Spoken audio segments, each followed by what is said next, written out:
Bears Country Podcast.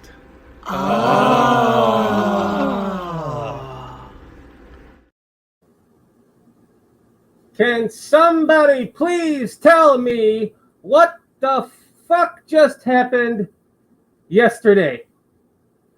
I would have never thought in my entire life that the Bears would lose this badly to the Lions.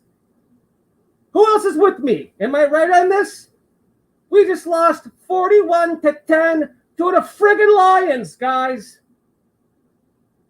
Are we at the bottom, or are we building something for the future?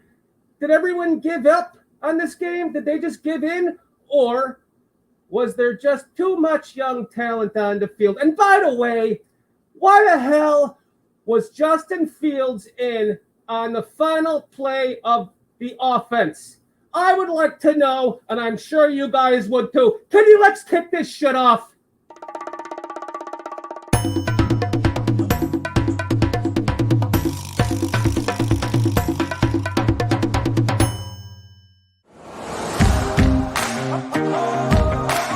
Bears Country. Where is it? It's in your man cave. Your home. Your car. Your local bar. Your city. State. It's across the world.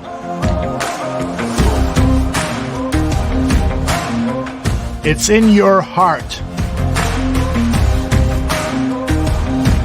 And it's here.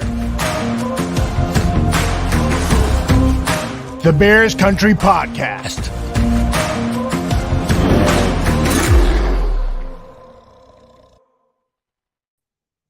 That's right. I'm bringing out the super fan tonight because I want to know what the fuck just happened. 41-10 to the Lions. Come on, guys. This is... there's so many reasons to think that it's a good thing that we lost the game. Great. We still have the possibility to get the number one pick in the draft. If not, we're going to remain at 2. But, geez, to get our ass kicked like that was fucking disgraceful. And it was hard to watch. And quite frankly, I had other shit to do. And so the only reason why I ended up actually finishing watching that game was because I came back and made the every play for Justin Fields on Bears Country Productions. You can go check that out on our channel. If it wasn't for that, as a normal fan watching that game, it would have been hard to go back to even for one, to finish the game, and for second, to go back and rewatch it again. That being said, I understand that they have to put in the younger players. They have to develop them. They lost a lot of players. They traded a lot of players. What are they going to do? Give up on developing Justin and take him out of the game? There is talk about Eberflus and Poles getting together this week to talk about whether or not Justin Fields should play this week. And I would love to know what you guys feel about that. And so would I'd love to know what you feel about that, Nomad, yourself in a moment. But let us know in the chat here. Let us know in the comments. Do you want to see Justin Fields play next week? There are so many plays, and I have examples of them that I will show all of you later, that he came within. There's one play I can't fucking believe he didn't get his knee blown out on. And it wasn't even the one that hurt his hip that caused him to not be able to run for the rest of the first half. So I get that they need to develop the kid. But if you're going to develop him, I think you've already gotten to the point where you know what you're getting from him. You need to get a solid offensive line around him, not one that's patchworked. And by the way, because of injuries in the game, they weren't deep enough to have the next guy step up and protect the guy. And they better damn well get that shit straightened out this offseason. That's it. I'm done. Nomad, take the stage. You done? I'm done, man. All right. take a time out, go over there to your left, to the bathroom, and insert the tampon. Just go do that. Oh shit! You should have told me before the show. I would have had it ready. You're bleeding heavily right now, man. You gotta take it easy. No, I'm just but giving the fans what they want to hear. You know, I mean, there's a little bit of. I'm sure there's a lot of people that are pissed off, and there's a lot of people that are grounded. You know. and people need to calm down, settle the fuck down, unplug your feelings from all of this. There's context to everything you saw yesterday or Sunday, whenever the fuck it happened. But Yesterday. There's one thing. This is true. As far as talent goes, Detroit is on the other side of the fucking planet, and we're on the other. They're on one side of the planet, and we're on the other. I mean, it was an absolute talent mismatch, and it was as clear as day, and that is to be expected. The hard part, I think everybody's taking it a little bit hard, is because of the level of competition, and there's even a story to that, but we'll get into that a little bit later on. But just let's calm down, man. Everybody gets too goddamn hyperbolic over this little. I mean, every time. Can I just pause you? Can I pause you for a second, Nomad? Amy and Bethany McDonald here says, draft a QB. Fields couldn't play dead in a B Western movie. He's a dog shitter. That's a troll. Woo! That's a troll. I would like to know if that is a Bears fan. Are you a Bears fan, Amy and Bethany McDonald? I'm not 30 yards. I'm not even dignifying that bullshit with a response. Get out of here, motherfucker. There is an argument to be made that there is not enough passing coming from this offense. And I get that, but we are definitely not drafting another quarterback. I'm glad you're a diehard, Amy and Bethany McDonald, but we're not drafting another quarterback. I'm sorry, this is our quarterback. Here's the thing. What have we been known for? Just if I say Chicago Bears, tell me what the first thing or the first two things that comes to mind. You're asking me? Yes. Ask me the question one more time so I can answer you better. I'm going to say, when I say the word Chicago Bears, what's the first thing that comes to mind? You can come up with two things, probably. At least I can. Blue collar, tough.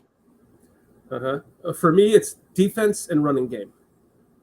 And we have never been known for a quarterback, right? And I this is kind of getting into what Amy is saying. And I'm not for what Amy and Bethany McDonald is saying. I just think I'm trying to make an argument for that, which is actually not an argument for it. It's just kind of ironic that we finally have a fucking quarterback who is transcendent in this city, and he's changing the entire perspective of the way people think in this city and nationally. And he's we're known for defense and the running game, and now we have a quarterback who is dominating the running game. The irony of it is fucking ridiculous. It's quite comical, actually. And he will get around to the passing game because the kid is driven and he is talented and he is lights out when it comes to his putting the nose to the grind. So I don't discount. I mean, that's going to happen. The passing game will come. It's just fucking ironic that we finally have this awesome quarterback who everyone's talking about, but really it's because he's running the ball so well. And we're known for running the ball so well. It's just very ironic. Before I get back into that, Kitty, if you don't mind, Leo Factor has a question for me I'd like to get to later. But Justin, this whole thing about Justin, everybody's just, when I say hyperbolic, it's easy to jump to a conclusion after you look at that game. That's a game you can even pay me to rewatch again. There's no fucking way I'm watching that game again. It was painful. It's part of I'm trying to reframe my comments because I have a whole setup about why that game turned out looking the way it did. And why, I mean, it's a whole bunch of it's a bunch behind that, but I'll get into it later. But everybody needs to calm down. They're not scripting a winning formula to win a game intentionally. intentionally. You think this guy would leave a game with how many fucking passing yards was it? Well, I mean, I don't know how many it was, but it was probably a little bit over 100. It was 75. Justin right. Fields? Yeah, Yeah, whatever 75 it was. total. Whatever it was. Claypool gets 1 target. I mean, stuff like that, those kind of stats tell you something. And what it tells me is they aren't scripting a game to win it. They are scripting a game to just make it look good. And that's it. They're in it for the draft position, and that's it. It wasn't apparent to me right away early in the season, but as the season has progressed, I could see it. I could It see really it. feels that way. Yeah, it's cleverly done, but now it's starting to be a little bit overt, and you can kind of see it out in the open. No, they'd be letting Justin throw this fucking ball all over the yard if they were really trying for a playoff spot or something like that. The script would look different, but it doesn't look different. It's because they don't give a fuck whether or not they win this game or not. It's a plan.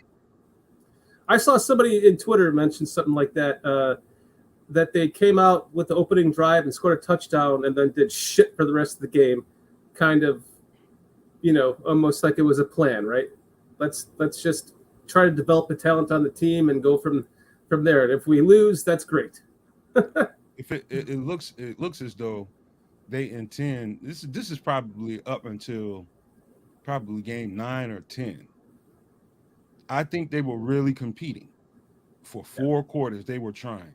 But after it became clear that they weren't going to make the playoffs, it started to look like, to me, as though they were scripting a first half or a first quarter or two, however long, quarter and a half, to be very competitive and really dumb it down after that. Really, really dumb it down. And that's exactly what it has appeared to be. I think you're not the only one to think that, and I agree with you. I think that a lot of people in chat here can agree with that too. They've been kind of just silently losing, right? Like they've been giving us the moments, and they were trying to win at that time. But like you said, when it got to a certain point, and they realized this is over, they were giving a little flash in the pans to give the fans happy, right? And then just trying to develop and work on plays, and maybe some of the plays that didn't work so much in practice, right? Let's put that in the game, see if it works. Maybe it's different in the game. Oh, fuck, that didn't work. So it's kind of been this learning process along the way too. That's hopefully building towards next year in a positive way, because it sucks to lose out this many games. Normally, I shouldn't say normally, but you would like to have a couple of wins at the end of the season moving into next season just to build on that. And we're not getting any of that.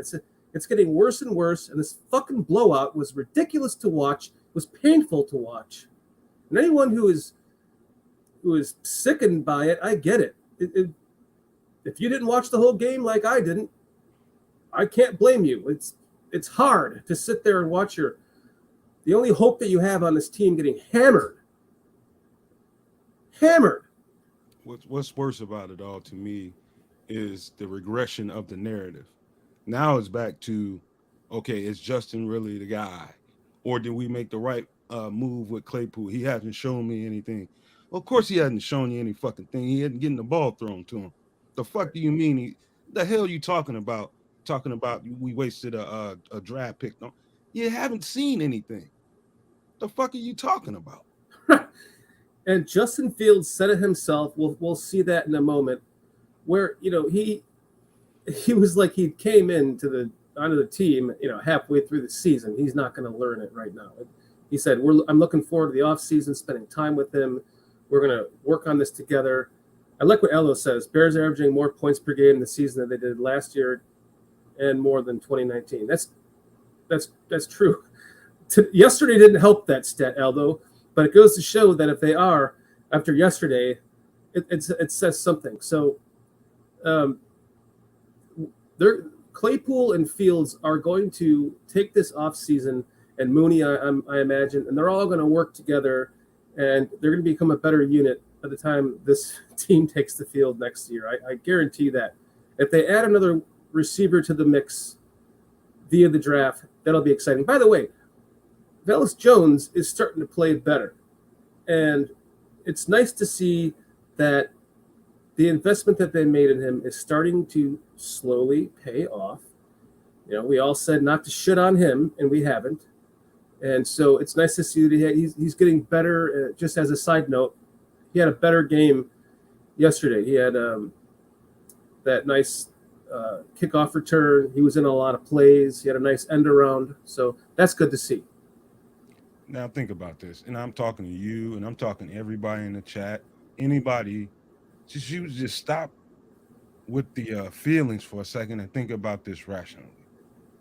If the Bears were truly constructively designing a game plan to win games, forget what you think about Velus Jones. He's one of the top 3 fastest motherfuckers in the league, and you can't teach that. Would they not be scripting at least 2 to 3 deep plays for him or not?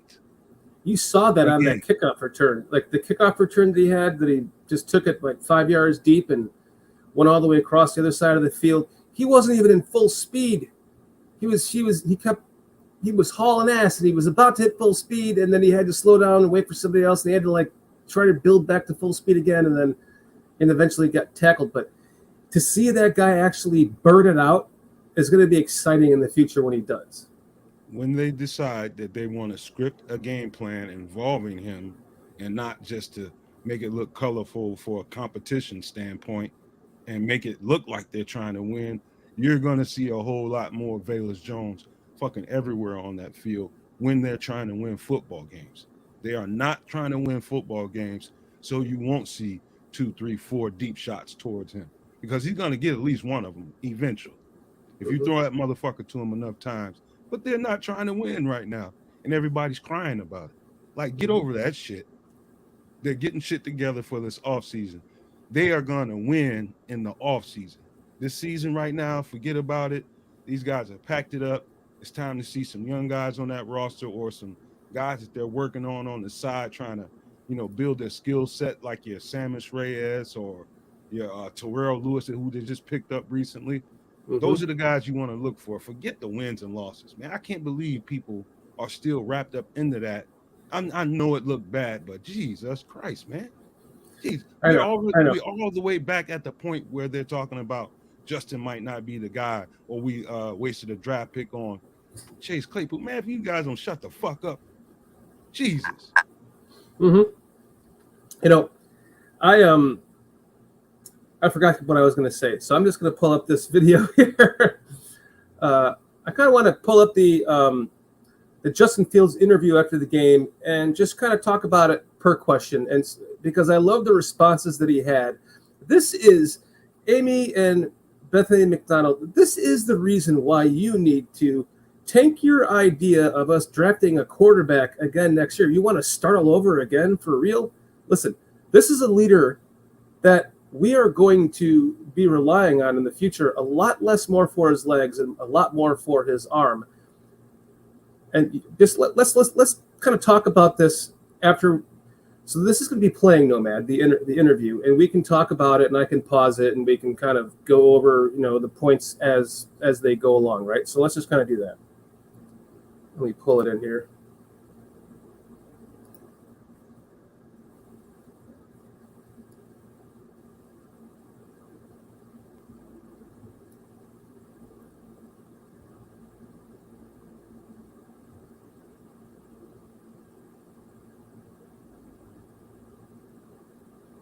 See, this is where it's hard to hear the people asking the questions, but he said, what was your desire to stay in the game? And this is what I love his response to this. These are important responses to these questions that he's being asked. And just the way that just his mannerisms, you can tell that the kid is going to just be nothing but focused after this shitty season.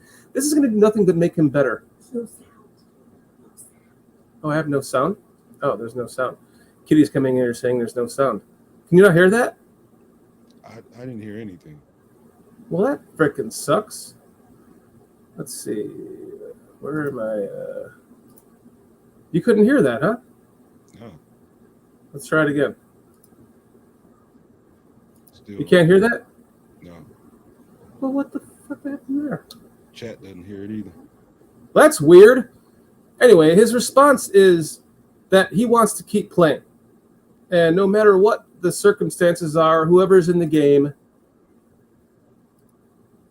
it's not muted or anything. That's weird. I can hear it. Anyway. I mean, I could color this up because no. Yeah, you understand what I'm saying. He's saying that he wants to remain in the game because he wants to continue to develop himself and develop with the players who are on his team. The key to what he, I think, somewhere in the neighborhood of what are you getting out of playing at this point? You know, have you considered, you know, sitting down for the sake of preparing yourself for next year? Was kind of, I think, the premise of the question, right? Mm-hmm. And what he said was the most honorable thing that a quarterback could say in terms of being a teammate. You know, if you're a teammate of his, think about this. If you're in a locker room and those talks are being had in the locker room, hey man, they might start sitting some guys, they might just sit Justin. You know, how does Justin feel about that? How does that sit with him, knowing that his guys are fighting their ass off for him? Mm-hmm. Why won't I go out there and fight for them back? Right. That's why exactly. He's a competitor and he's a leader. And that's why that dude is gonna be that guy.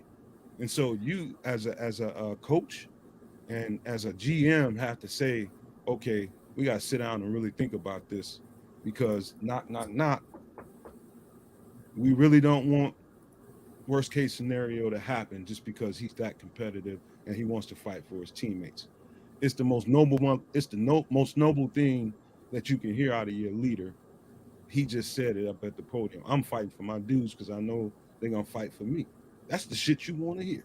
Exactly. And what is that going to happen, or what is that going to do for next year? I mean, this guy he's clearly the entire team on offense.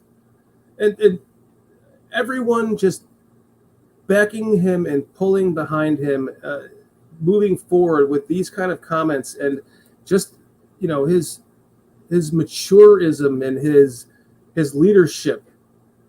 Moving into next year, he is the man. Everyone's going to be looking for him for the answers. It's going to be fucking fun to watch. I'm so upset that I don't have that doesn't have sound.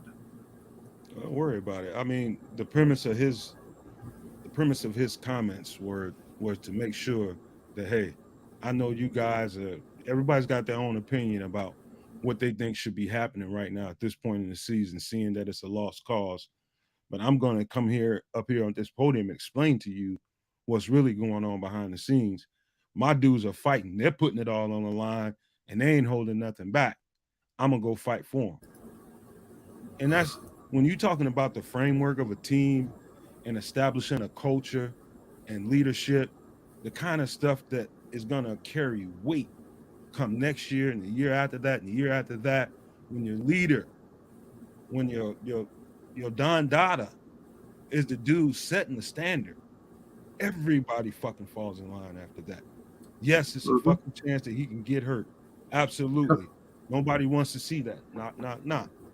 But the point and the principle behind what they're trying to do, I think, is one of the reasons why I'm 100% confident this is going to be a knockout ass team pretty soon here.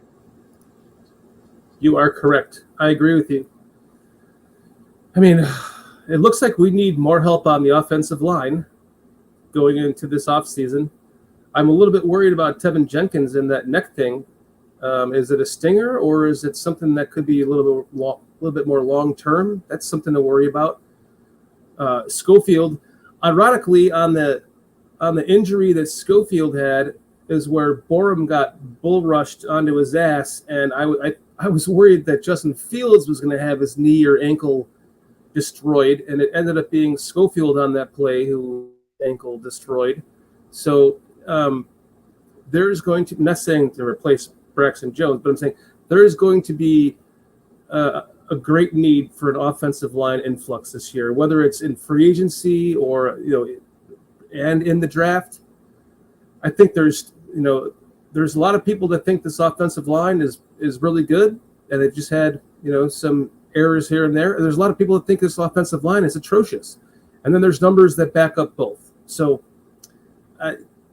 that's going to be interesting to see what they do. Like once we get into the offseason, what are we going to be the priorities? Offensive line, defensive line, wide receiver. I know it's kind of an off subject, but something to think about as we start moving towards the end of the season and into the offseason and the draft and free agency.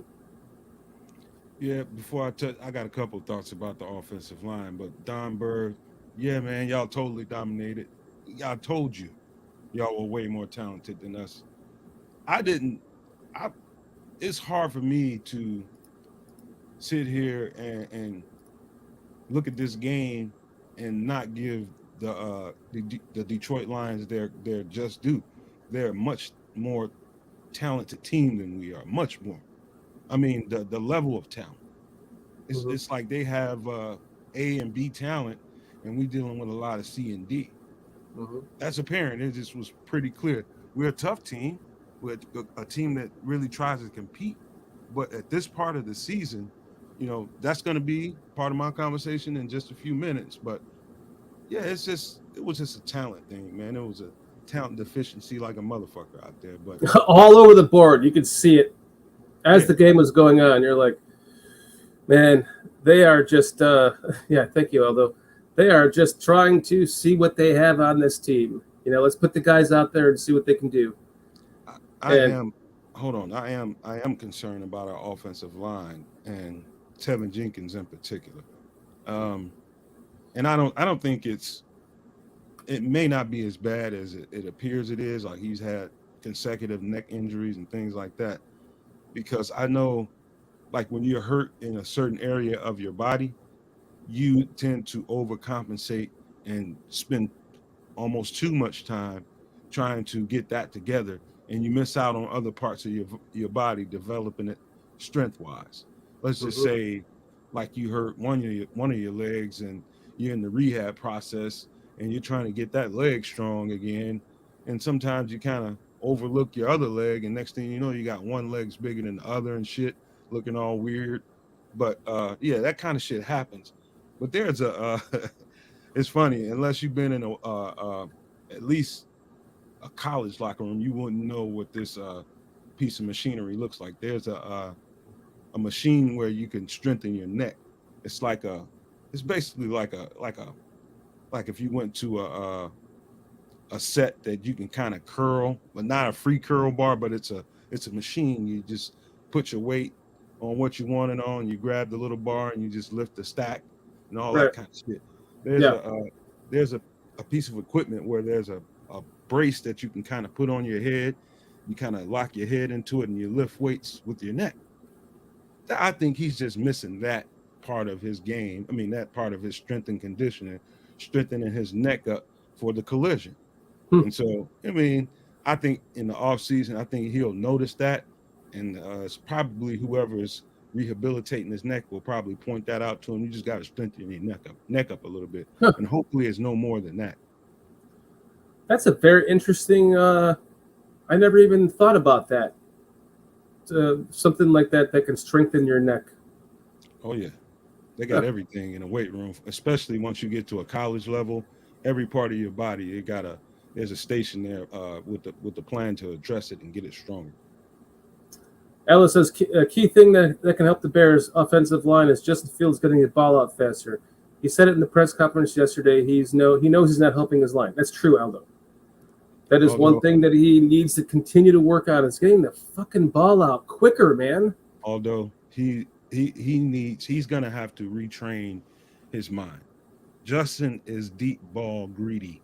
And what I mean by that is he's more interested in the big play that can develop down the field than he is the easy play right in front of him. That's deep ball greedy. And any aggressive personality type or dominating personality type is going to look for the big splash play. He's going to have to train himself in the off season to take what's being provided in front of him. He's just deep ball greedy, and he's got to change that way of thinking for the most part. Yeah, I think that's a good way to look at it because he is always looking for that deep ball. You see him even through his progressions. He's looking deep.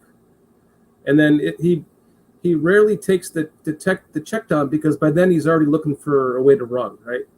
And they need to work that out of him because he cannot go into next season, being the leading rusher, or you can't finish next season, I should say, as the leading rusher of this team. This is ridiculous. This has this many rushing yards.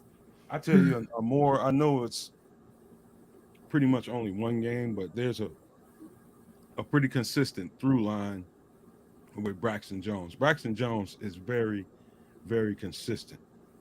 But what is also very consistent is his lack of ability to anchor down in a bull rush. That's one of those things where I've never seen a player turn that kind of strength around and develop that kind of power in one off season. I've never seen it at any position. Not to say that it can't be done. They have very good specialists out here, very good strength and conditioning coaches out here, that it may very well be true that he can turn it around in one off season. But if he can't, I think they need to look in the free agency like, okay, we'll get A1 guy at left tackle just in case he doesn't get it all the way turned around in the season, and we're not left high and dry depending on Braxton Jones being able to anchor in a bull rush. Sometimes it takes 2 or 3 years for that strength to develop. And so in the meantime, I believe they should go out and sign an A1 left tackle to at least have somebody there to secure that position. Why not bring back Jason Peterson or Jason Peters? No, sir. Andre Dillard, Philadelphia, brother. Andre Dillard, yes, you did bring up that name before. I looked at some tape of him. He looks pretty good. He's the real deal.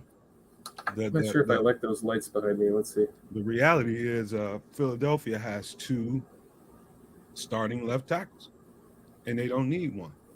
It's just the reality of it. Yeah, their offensive and defensive line. Whew. Is Philadelphia what do you think about that? What do you think? What is your Super Bowl predictions, just as a side note? You know what?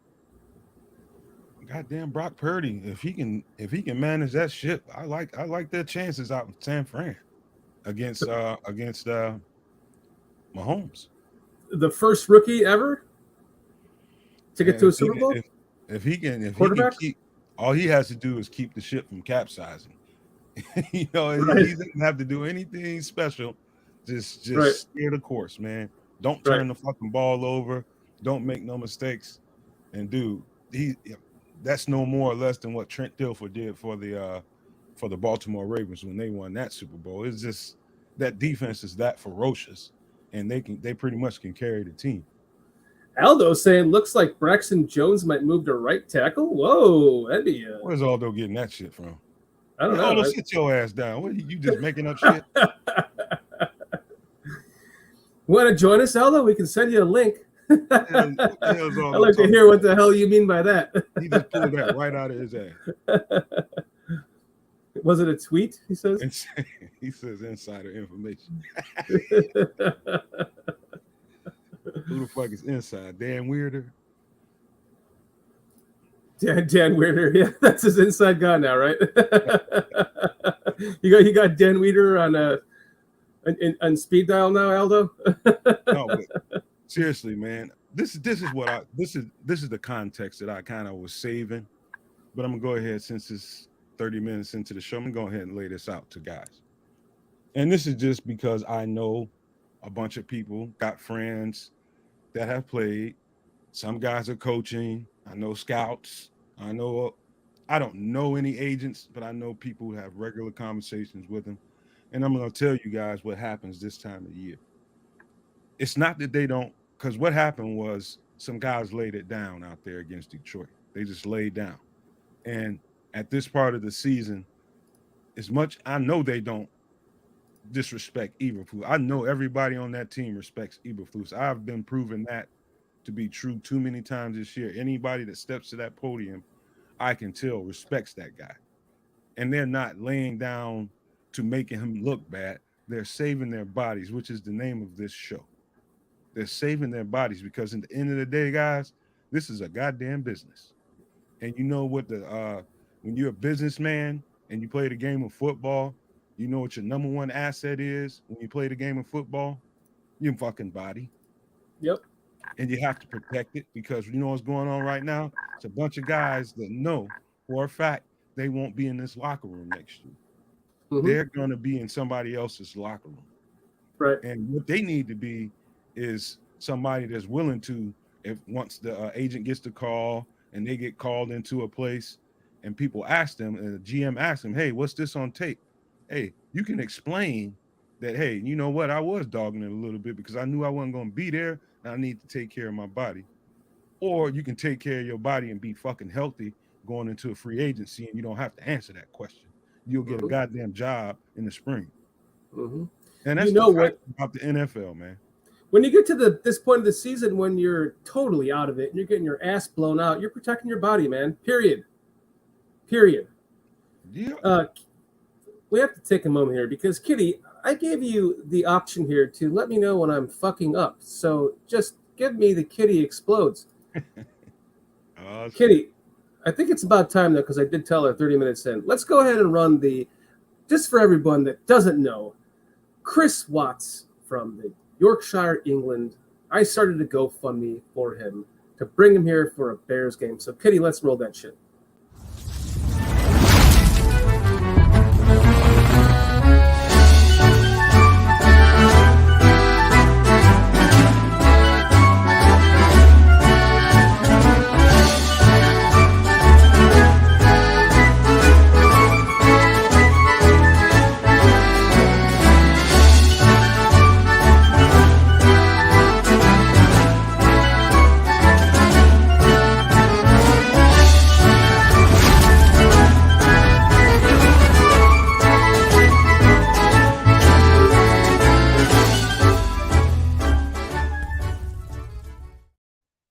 Doggone it, I'm going to get Chris Watts here. We have got to get Chris Watts here, guys. He's from England. He's from Yorkshire, England. He's never been to the United States. He's a huge Bears fan. He's on the Barfly Tailgate show. He was on yesterday before the game. He's awesome. Listen, $2, a donation just to get Chris here. Any little bit counts. And I hate to sit here and beg, but gotta be great to see Chris Watts come to the United States. Aldo's already given him his home to stay in, so we don't really need to raise the amount that I set the bar for. We just need to get him here and get him to the game. So that would be awesome. I just want to thank everyone who has donated and anyone who does in the future. That would be amazing. So thank you very much. Let's go ahead and continue on. Okay. I think where I was at was we were talking about and by the way, man, Chris, you need to up your pipe laying game, man, because if you were doing that the right way, you wouldn't need no money, motherfucker. That's all I can say about that.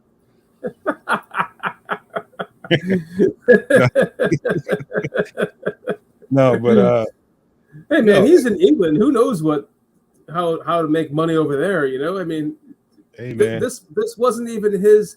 This has nothing to do with Chris. I did this all out of the kindness of my own heart to try to get him here without him even knowing. So he's very humbled by it. Hey, pipe laying is pretty universal. If it's good, it's good.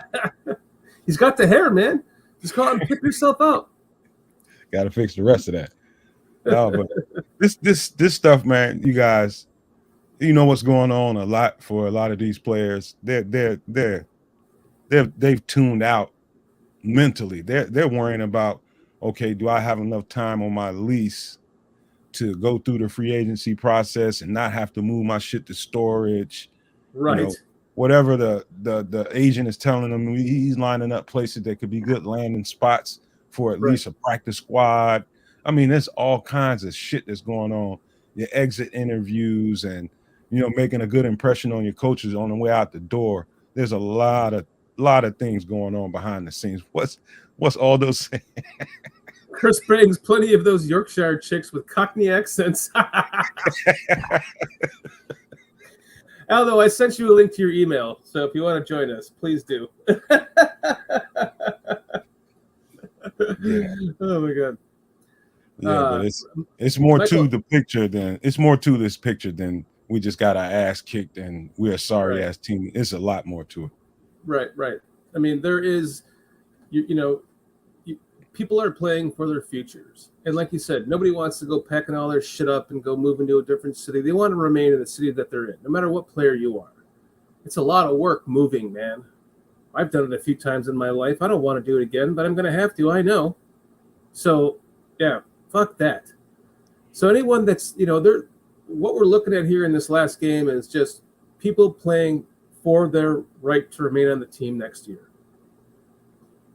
It's pretty much that's it. I mean, there's a whole bunch of guys in there. I ain't gonna say a whole bunch, but there's a handful of guys in there that know they'll be a part of this roster next year, and they they feel pretty safe in that. But on that defensive front, there ain't too many guys there that feel pretty secure in their jobs. There's a few, maybe a few offensive linemen that feel they have some staying power. There's Justin, there's Claypool, and there's Mooney and Valus and the rookies. But after that, you got a whole bunch of guys that can stay or be gone at any given fucking time. Yep. That's just the reality of it. Dude, it's brutal, man. Could you imagine being one of those fringe guys? You're making, what, $500,000 a year if you can stick on a team, and you manage to, stick on the practice squad for even, I think less than that, and then you get cut. So you get a 2-year window to make a couple $100,000 a year, and then you're done, and then you could at least, use that for the a future endeavor or something, as long as you got a good college education, Man, I had a teammate from college who was a journeyman long snapper until he landed with the Philadelphia Eagles at some point, and he pretty much finished out 7 to 9 years of his career. But the first few of them, he was just wherever, man. He said, I couldn't get comfortable anywhere, man, any fucking where. He said, you pack light and you're just ready for that call at any given time, or you go up to a door with your key and it doesn't work, or your code doesn't work, and you just ready for that at all times, and you're constantly fighting for shit every fucking day. And that's a lot of these guys in that locker room. That's their mentality. At the end of the day, if you can't make it to free agency healthy, how can you support yourself? Right. That's the key. You people are mad because guys laid down in that game against Detroit, and they laid down, but I understand why. And I'm trying to explain this to people here in this show so they understand why they saw what they saw and have respect for this is their business, man. Their bodies are their business, and they need to take care of it. Mm-hmm. They were playing a little protective of their own bodies, as well as trying to play for the future of themselves, hopefully on the same team, because they don't want to move again. God, it's going to be awful. And yeah, I mean, this has, that's enough. That's where we're going to see this whole same shit all over again in this last game. And the Vikings are now playing for the, they lost to the Packers. So are they, do they have 4 losses now? I forgot what are their standings? What are the standings here?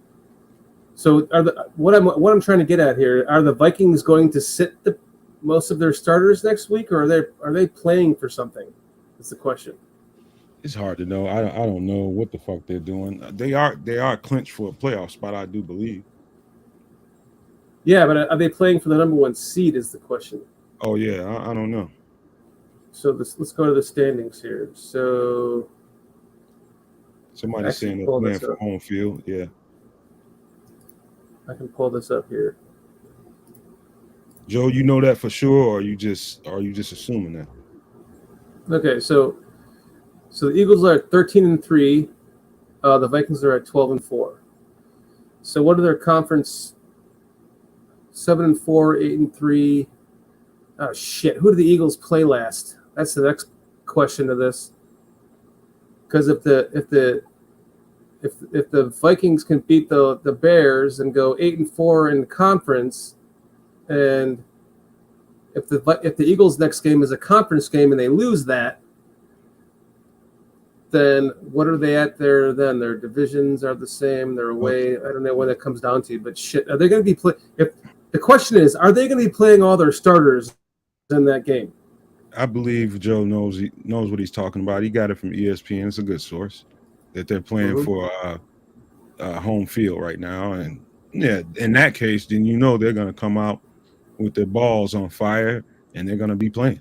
And, they have something to play for in the last games, which you can't say that for every team in the league, but they actually do. So they're going to be playing lights out. I like what Leo Factor says. Davis Mills is in no position as a player to lose a game. He will go out to win. God, I hope so, because if we lose that game and they win that game, it's first pick, baby. I mean, the only thing that would suck about getting the first pick is that we would have traded away basically the final pick in the first round because of the Miami Dolphins forfeit of their pick. Essentially trading away the final pick in the first round. We would have had 2 picks in the first round. And we traded away for Claypool. And if we end up getting a high enough pick to where we trade it and get 2 picks in this first round of this next draft, they could have technically had 3, if not for the Claypool pick. That kind of brings into question whether or not you think it was worth it, the Claypool trade. I absolutely know it's worth it to get Claypool when they got him.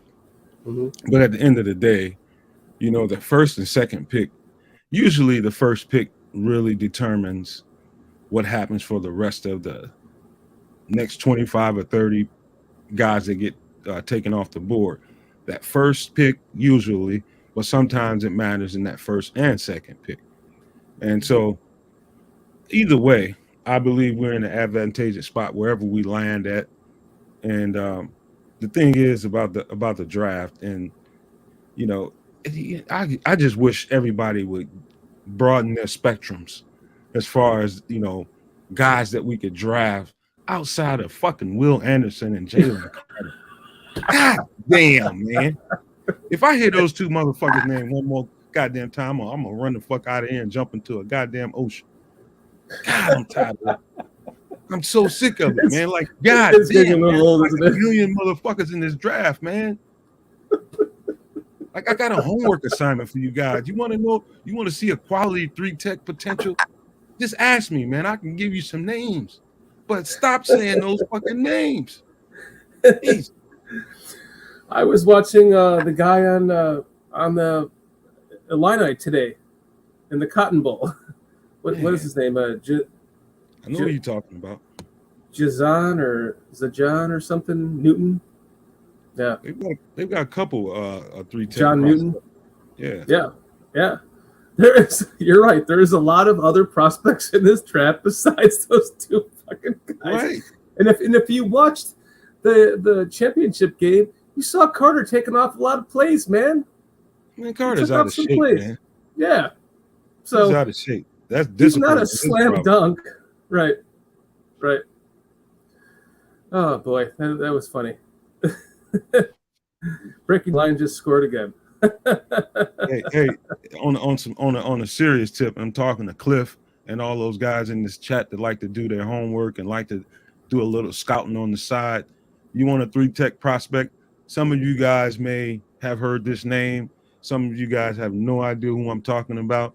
But if you go on an interesting 3-tech prospect that is he is really interesting for a lot of different reasons, because he's a former wrestler and he's extremely violent with his hands. His name is Keanu Benton from the University of Wisconsin. About 6'4", 6'5", about 305, somewhere in the neighborhood. If you look at him on tape, you're going to think nose tackle. But this guy is very athletic, very violent with his hands, and it's going to be a good pick. And I think he's one of those guys, if we don't land, the Jalen Carters of the world or somebody like that, there's guys that you can fall back on that can give you the same kind of production. Mm-hmm. I'm shocked that we actually have Ian Rappaport here tonight in chat. This is amazing. Thank you for joining us, Ian Rappaport. Hold on. Can I ask Kitty to write the name Keanu Benton, Benton, from Wisconsin? Just write that in the chat for me. Just so somebody we can start doing that once a week. I can give these guys a name or two to go check out on their own, just to give them a little variety of guys to look at. Keanu Benton? Yeah. Okay, I wrote it down. D tackle, Wisconsin. I'm surprised you don't know who he is, Cliff. You're up on that shit. He's not going to be on everybody's radar, but if you go snooping around and looking around at enough prospects, you'll start seeing some guys. Mm-hmm. For damn sure. That's why I just don't get into that until the season's over.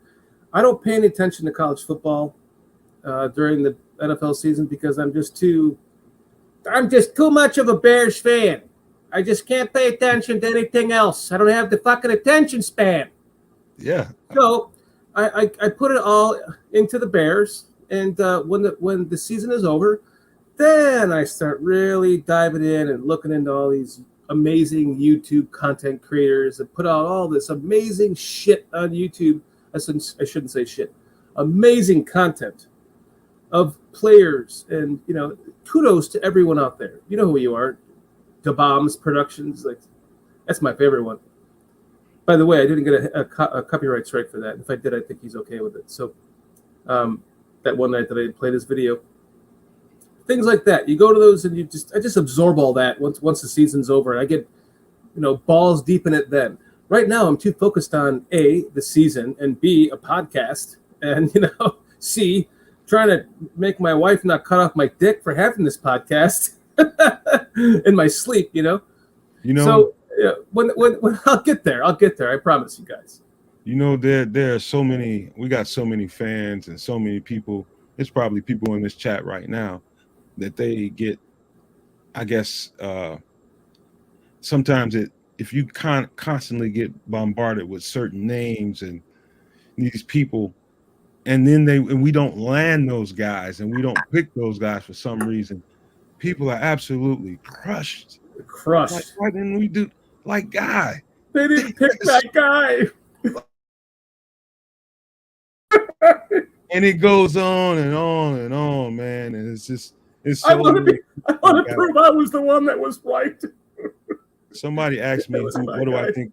What do I think about Tyler Davis, Toa Hong? Tyler Davis. Refresh my mind. What position does he play and where does he go to school? Tyler Davis. Name sounds familiar, but I'm not. I'm going to guess a quarterback for TCU. I don't know who the fuck he is. This is going to be the longest offseason hypotheticals, Joe Treviso says. It sure is, buddy. I mean, I know scouting ain't really your thing. That we're going to have fun doing it. Scouting ain't really your thing, but that's kind of something that I enjoy doing because there's just so many good football players. He's an American football tight end for the Green Bay Packers. Oh man! What did Elder say? What did Elder say? If Kitty cuts your dick, can we put it up for auction?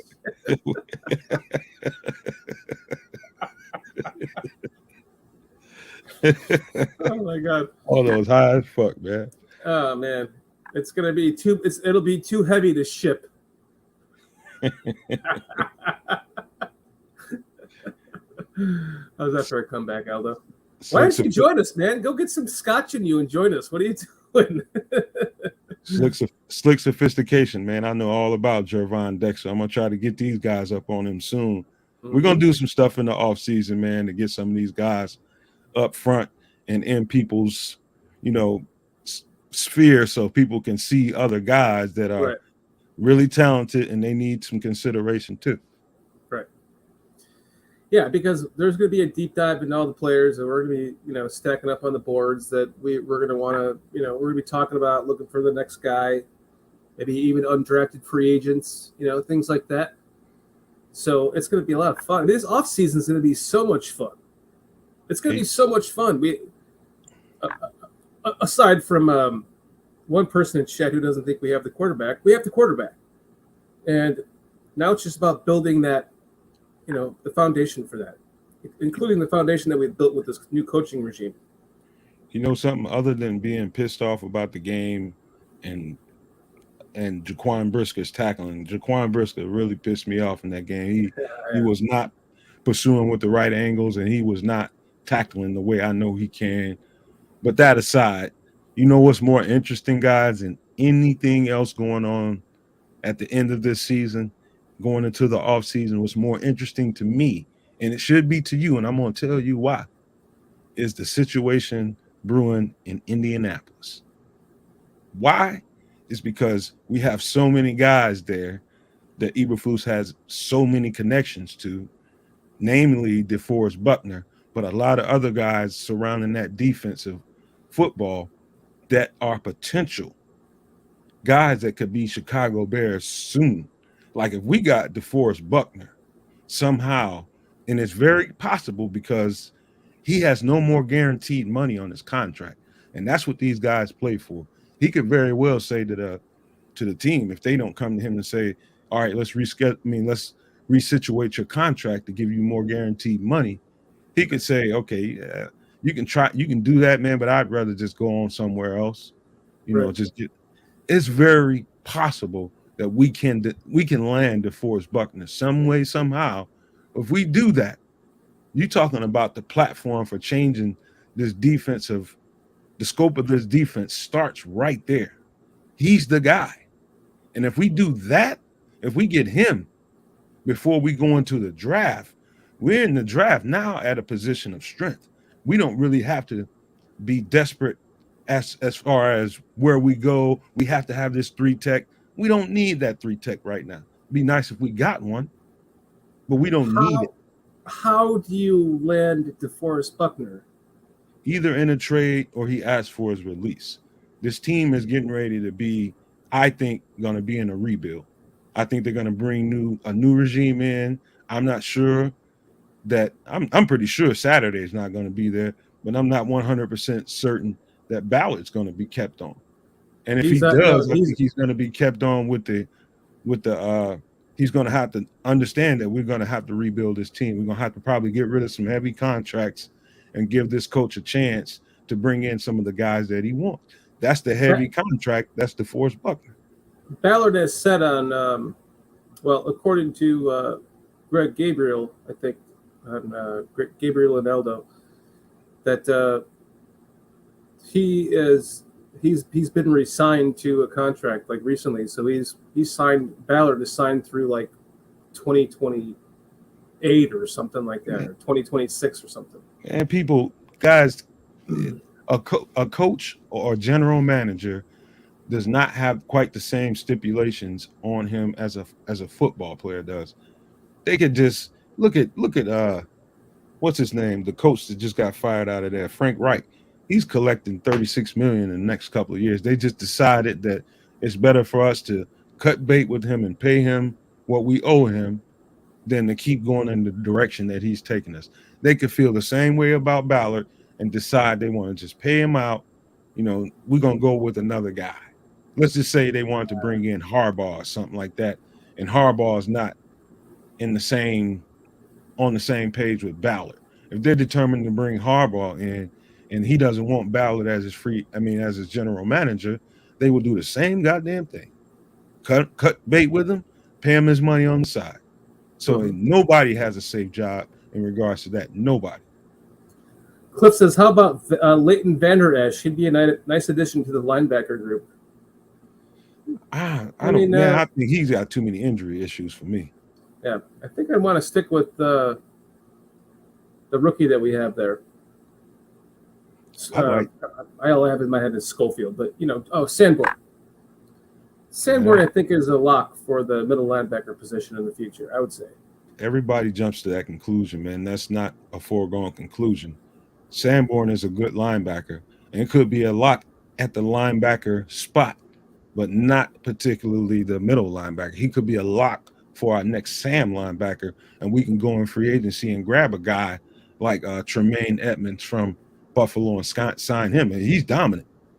And he can do more than Jack Sanborn can do. Jack Sanborn's a damn good linebacker. Bobby Okereke, J-Rock is saying in the chat. There's a lot of other guys, man. There's a lot of other guys. Sanborn is a lot to be on this team and to play linebacker. Does he need to be the starting middle linebacker? That I'm not sure about. I think they can have an upgrade at that spot. Probably someone with a little more quickness, right? A little more speed. Length and coverage ability. Mm-hmm. I think that's the coverage ability. Yeah. How many times have you heard this coach tell you time and time again they want a long, fast team? Mm-hmm. Sanborn is neither, but that doesn't mean he's not a hell of a player.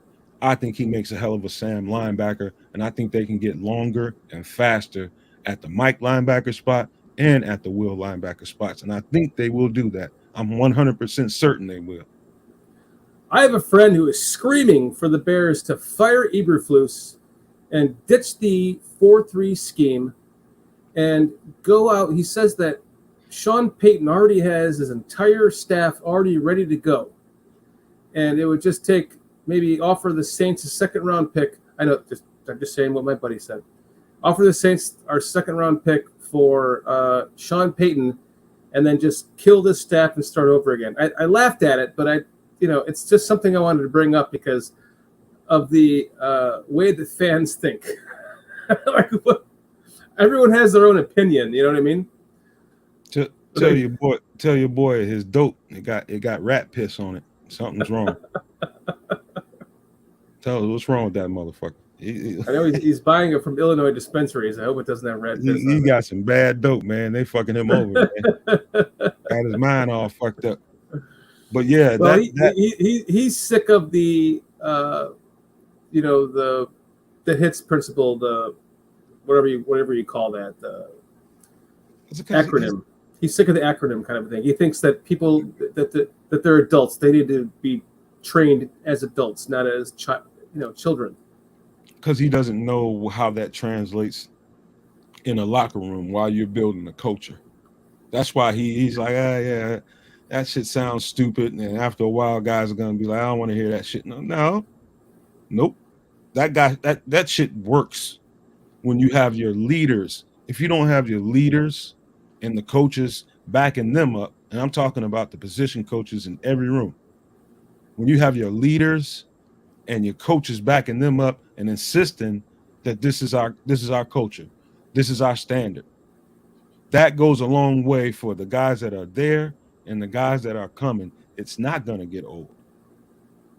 It's not going to get old just because you are tired of hearing about it. It's going to go away.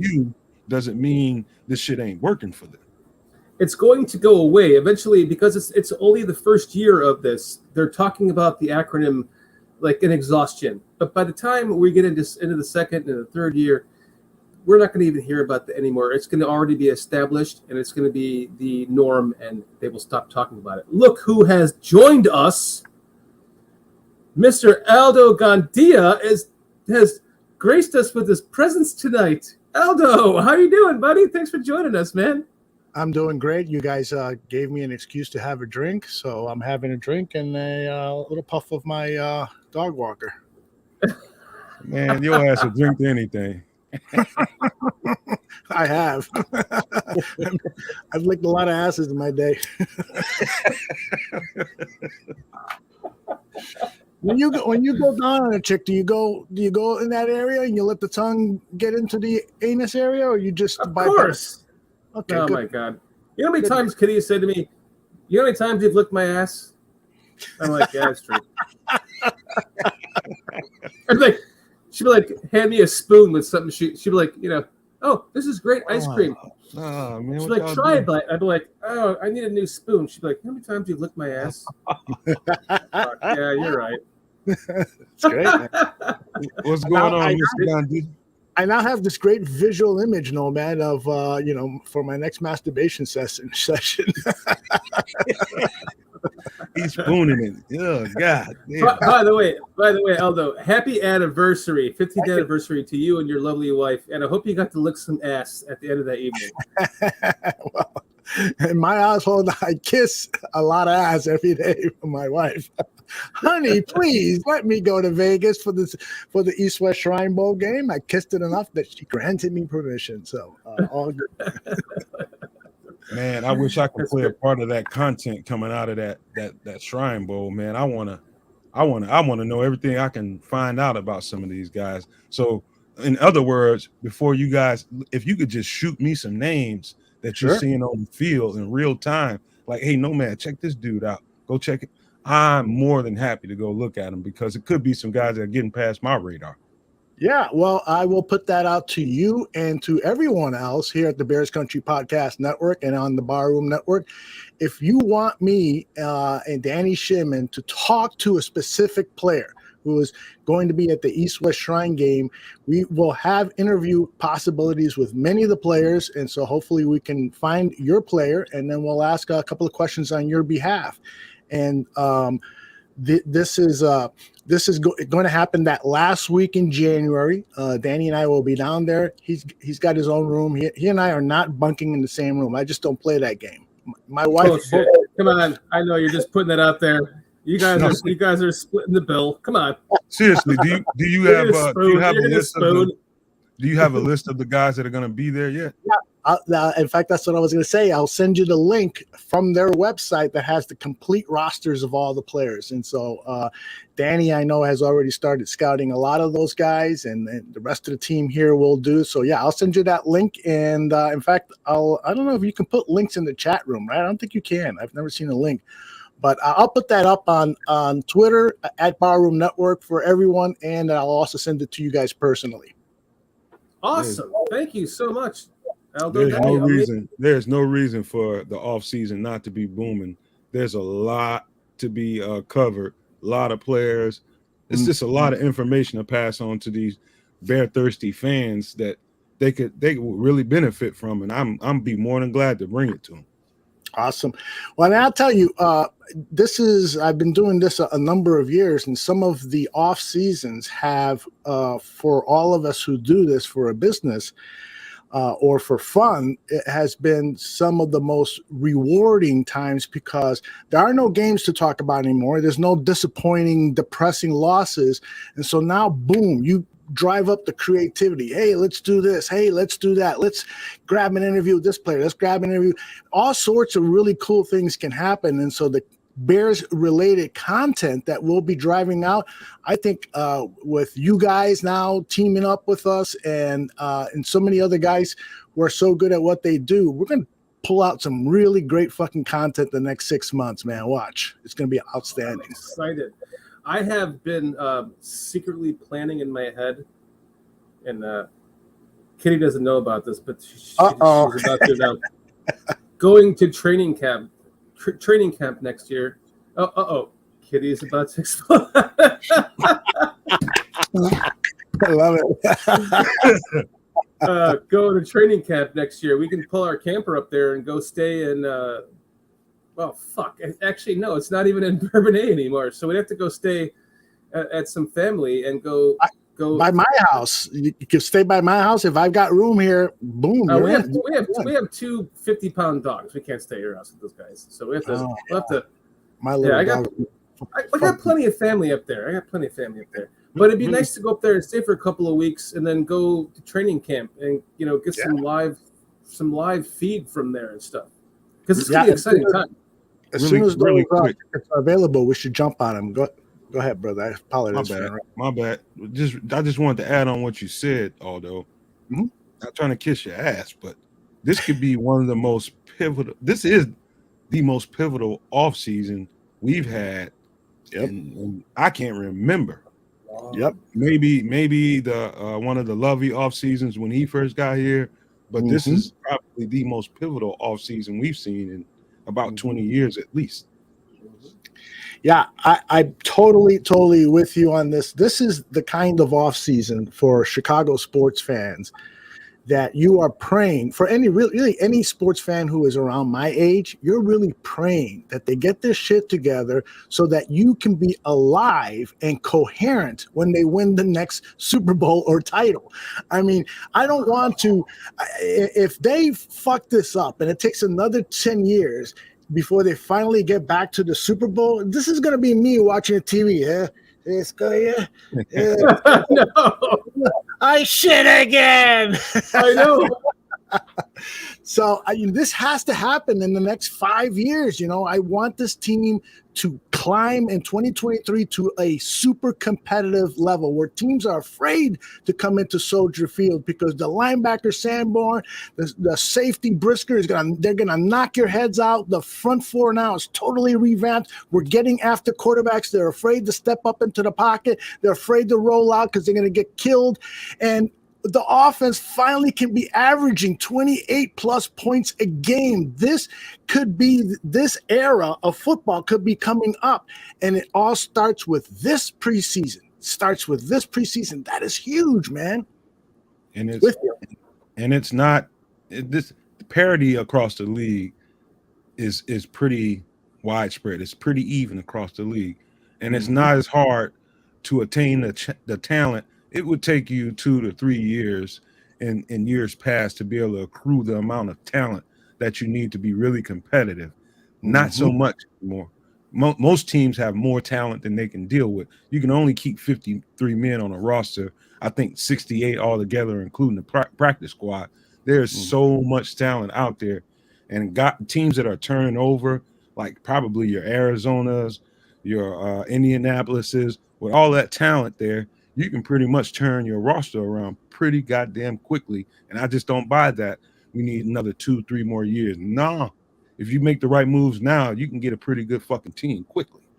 With all the draft picks that they could acquire with the first or second pick, you're damn right. Yep. But you got to get lucky too, because that in free agency, when you're acquiring players in draft and free agency, it's a lot of it is scouting, 95%, but that 5%, what happens if that Duke just comes to Chicago and doesn't like it here? What happens if we acquired him at a time when his career is going from great to average or worse? Like Khalil Mack, we had him for one game here in Chicago where he was, holy shit, this is the greatest. He was Khalil Mack. Right. Yeah. And then after that, it started just going down and down. Guys, I'm so sorry to interrupt you, but there's breaking news. There's a player on the Bills that has been performed CPR for like 13 minutes. Oh, what? No. Yeah. Ambulance are on the field. Chat's blowing up. So just kind of be mindful that someone could be possibly gone. Somebody dying? I had the TV on. I can see between my two monitors, and I saw that there was a long pause on the field where they were down. They're doing CPR. It's Hamlin? Damar Hamlin. Yes. Oh, wow. Oh, my goodness. They're doing CPR. My girlfriend's telling me right now, oh, man. Oh. He just collapsed. They say he just collapsed. Yeah. So it wasn't like a injury from a hit? Nah, they say he just collapsed. She said he just collapsed. Wow. Oh, my goodness. Every time you step foot on that motherfucker, you got your life on the line. When I was in high school, physical help your life. When I was in high school, a guy on our basketball team dropped dead during practice. As a 16-year-old, 17-year-old, he had an enlarged heart, and it was awful. It was awful. You ever been playing a game of? You ever been playing a game of hoops and stop for a second to get a drink of water and notice how hard your heart's pounding? Mm-hmm. Yeah, I mean that's why I don't play it anymore. Figure out. Wow. Yeah, no, that's terrible. Looks like I got the TV on. It looks like Burrow is back out in the field, so it looks like they might resume play. But they are looking at images of particularly the Bills players on the sidelines. They look shaken up, man. This oh my goodness. If somebody on their team passed away, if they're doing CPR on somebody, they got to stop the fucking game, man. That game ain't fucking important no more. CPR. Well, they may, you know what? They may be talking about that now. The officials are around Sean McDermott. There seems to be a long discussion going on. Burrow's out on the field just warming up, I believe. They haven't shown a wide shot yet. And there's showing. I'm looking at Allen on the sideline. Doesn't look like he can even play again. Cliff and Robert are in there telling me that he got hit first and stood up and collapsed. Oh, wow. Fell over backwards. Yeah. And you see, you guys were talking earlier about Tevin Jenkins. It is concerning now that he has had to leave the last 2 games that he's played because of neck injuries. And he was interviewed at the beginning of the week, and he said, I have no concerns. I don't think about that at all. But, hopefully his medical staff is thinking for him on his behalf to give him some honest responses. Could he seriously get into a situation like this where he could get paralyzed? It's a serious thing. Right. So where he'd want to retire. This shit's no joke. The higher the level goes, I only played in college, but the higher the level goes, the more strenuous this game is. And it's literally, you're not playing to worry about a broken leg or a broken arm. You're worrying about your fucking life, man. Yeah. It looks like they're having serious discussions here with Sean McDermott. It's interesting that the game is in Cincinnati, but the head coach of the Bengals is not a part of this discussion. So are they talking about a penalty? And there's Stephon Diggs firing up his teammates. Yeah. I'm glad you guys are watching it because I'm waiting on you guys. Fucking win this game for him. That's what he's saying. Yeah. So it looks like maybe they're going to play, and what they're talking about here is a potential penalty or something. Well, prayers. Quick story, guys. Yes, please. Quick story, guys. McDermott is. It looks like the players are leaving the field. The game may have been canceled. That's the right thing to do, man. I'm not looking at this. I'm just hearing it. What you guys are reporting, and I'm telling you guys right now, they won't respect the NFL or these franchises for continuing to play in these circumstances like this. Fuck that game, man. It's not important. We need to find out if my man is going to live or not. Yep. I'm right about that, man. Yeah. It's a real sad situation. If I can share a quick story with you guys, when I first started following the game in 1971 on CBS TV, the Bears are playing the Lions, and in the fourth quarter, the middle of the fourth quarter, late in the fourth quarter, there's a wide receiver from the Lions who ran a pattern across the middle. He got hit by Dick Butkus, and then 2 plays later, that same player collapsed, and there was a long delay. There was quiet in the stadium. Everyone knew that this was not a normal type of injury. I was watching as a 10, 11-year-old kid, just freaked out. And then the game was over at 3:30. It wasn't until the 6 o'clock news where they led with the story. Chuck Hughes, wide receiver for the Detroit Lions, died at Tiger Stadium today. And I'm getting chills. Hopefully nothing like that is happening here. But when I saw that as a kid, it really impacted me and gave me great appreciation for what these guys are going through, what they could potentially be risking their lives with this game. It's intense. You ever seen one of those breakdowns right before a game where, say, I'm a getting some feedback linebacker or something? on you, Nomad. Can you hear that, Aldo? Not really. You guys, could be me. Hold on. Let me see if I can do something. Yeah, it's coming from you too. All right. So you're the one with that fucking mix machine, Aldo. Yeah, it's fucked up. Pay a lot of money for nothing. All right, that should help. Does that help now? Okay, it sounds better. Yeah. All right. This mic is picking up feedback.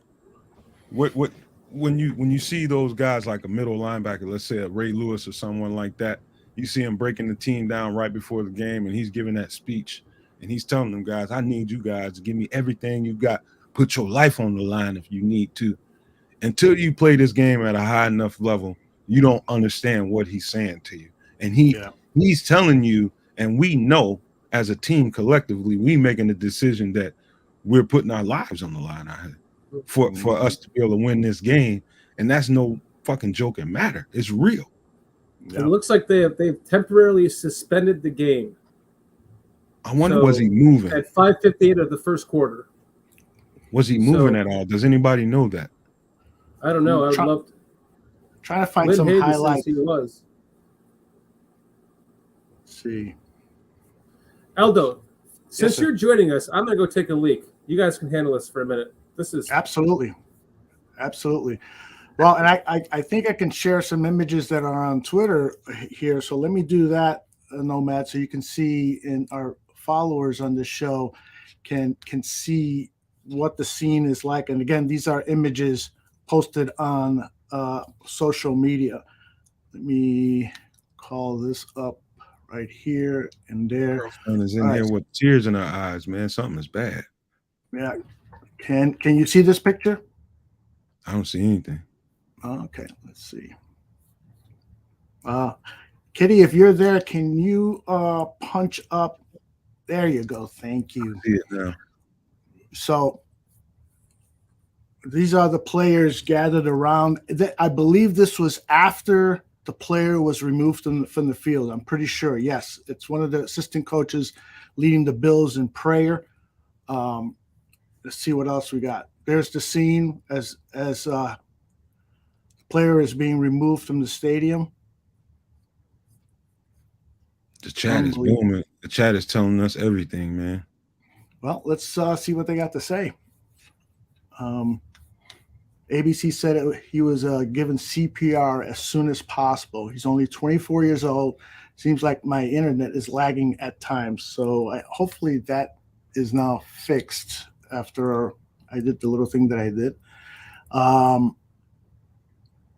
Both teams leaving the field. At the moment, the teams went back to the locker rooms to regroup and decide whether or not to play.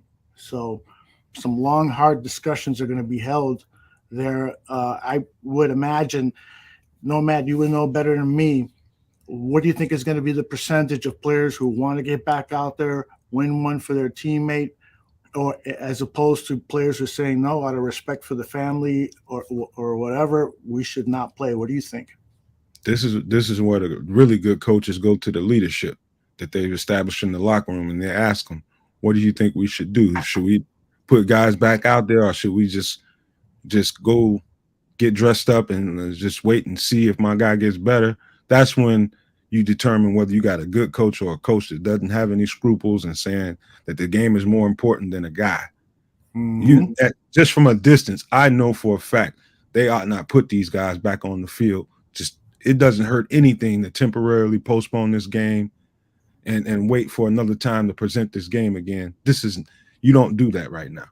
It's not good for the league, and it's not good for the organizations or the players. Yeah. I would say I agree with everything, and I think that's great perspective. I would also say that if there's one player on the team who feels it's inappropriate, then maybe I wouldn't, if I were the coach, maybe I wouldn't send the rest of the players out there. I would hate to put a player through a situation where they're not thinking about the game. They're thinking about their partner, and because Nomad, and anyone that's played any kind of sports at any level knows on a lesser degree, but that if you're not 100% tuned in to what you're doing, you're going to get hit in the face with a golf ball, a basketball, a baseball, you name it, man. It's just not, it's not going to be good for you. Just think about it for a second. Think about it for a second. You can put yourself in the place of any guy in that locker room. They're asking you to go back out on the field and finish this game. And you know that your homeboy is in the hospital fighting for his life and he might not make it. They know this guy. He's not just a number. They know him as a man, as a human being. And they're asking them to go back out here and play a silly fucking game. And this man might be losing his life right at this moment. No, it's not the right thing to do. Cancel this fucking game, play it at another date. I don't give a fuck what's transpired as far as the score goes. Start all over, whatever you need to do. But this is more important for the game of football. Listen, if you need the fucking game on the record because of the standings, then postpone this game until the end of the season and start it at 5:58 in the first quarter. And that's where you're starting from. And you're on whatever line to gain that you're at, and that's where you're at. Because this game has to stop. You can't have someone die on the field and then just move on. That's just not how it works. Has anybody seen any updates? Anybody in the chat? Anybody? Yeah, I'm looking myself, and I haven't seen any updates. Let me share this tweet with you, if I'm still up on the screen, from Matt Forte. Cancel the game. As a player, there's no way you could continue in the right frame of mind. Entertainment and football is not everything. Boom. So I'll look for more comments like that to like share you with said, Aldo, you're not going to be, in the right frame of mind to continue this game, and that's when injuries happen. When you're not playing at your fullest, your fullest capacity, you're focused. Mhm. That's when injuries happen. They have to. Plus, it's just not right. You're gonna not only risk alienating your team, you might risk a physical confrontation asking those guys to go back out on that field. They're gonna look at their coach or whoever is telling them, hey, we need to go back out. The GM, owner, I don't give a fuck who you are. Hey man, shut the fuck up talking to me, man. I don't want to hear nothing you got to say right now. I'm worried about my homeboy. Fuck this. Kitty, pull up what Cliff just said, because Yeah, I have some comments coming in here, and then there's also a Twitter video that I'm going to try to share with you guys, so just bear with me. I've never done that before. But give me a second. I want to share this with you. I like Cliff Victoria says, if this is really serious, game may be changed to a future time. Oh, I thought you were saying like this may change the future of the game. I misread that, but I think it could. Like if somebody passes away on the field because of this, what's it going to do for the future of the game? We all know that we've seen players get horribly injured and even die. Stinger or Stingler or something that died in the 70s on the field? But he was paralyzed. Daryl Stingley. Daryl Stingley, yeah. And but to have someone like, if they actually died on the field, what's that going to do for the future of the game? That's kind of scary as a thought, because we all love this game so much. We're all kind of worried what would happen with the concussion things that were being brought out and the movies made about it and stuff, and it hasn't seemed to affect the game because they just kind of like probably paid some people off and brushed it off. But now if you have somebody actually die on the field, what's that going to be for the future? I'm having real-time reaction, man. I mean, physically. Me too. I'm a player's player, and I'm a pro player guy, and I know what it feels like to be in that environment. And I mean, I'm talking about ass sweats. I've got chills going on right now, and ain't nothing more important. Fuck this game, man. It's the most important thing is, can my man make it through this? Fuck the game. I don't care how important it was to anybody. It's not the principle right now.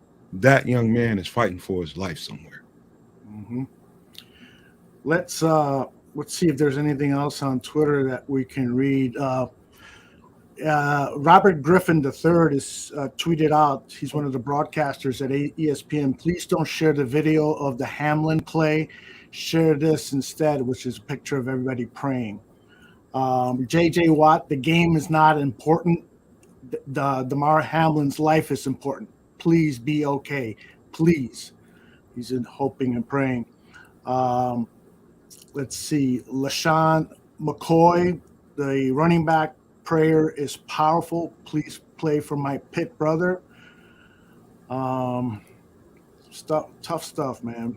Tim Tebow. My goodness. Please join me in prayer. Yes, sir.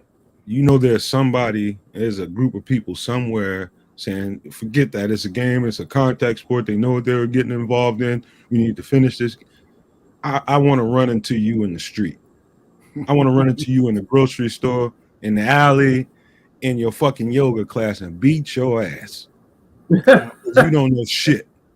There's somebody somewhere saying that bullshit. Right. Well, Lynn Hayden in the chat comment says, actually, guys, sorry, I might have to leave the show. I'm shook up. And that is a totally respectable position. I kind of feel the same way, Lynn. It's like, do you guys want to continue? No. We got to keep going at least until we get the status update, whether he lives or not. I think we got to keep going for the sake of what we do. Yeah. Okay. Well, I can agree with that. And let's just hope. I mean, clearly, if they're performing emergency CPR so immediately, clearly he lost, or his heartbeat was really, really slow, or he lost, his heartbeat. And so Right. hopefully they established that quickly, even before he got into the ambulance, and out of an abundance of caution. That's why you're seeing all this stuff. But I know sometimes we see a player go down and we all get really, really tense about it. And then we find out a half hour later that everything is cool or will be fine, So hopefully, and prayerfully, that's what's going to happen now. We were all really worried about Tevin Jenkins a couple weeks ago, right? And he was down for the count, got carried off on a cart, right? So he was playing a couple weeks later. So hopefully, this is something similar to that. Yeah. This has got me emotional, man. Cliff says this doesn't matter much, but this week is the fantasy football finals for millions of players. It also affects real NFL. Coaches are going to have to make a tough decision. Yeah, I mean, in terms of the fantasy football, they're not even going to think about that. And I'm not implying, Cliff, that that's what you're saying.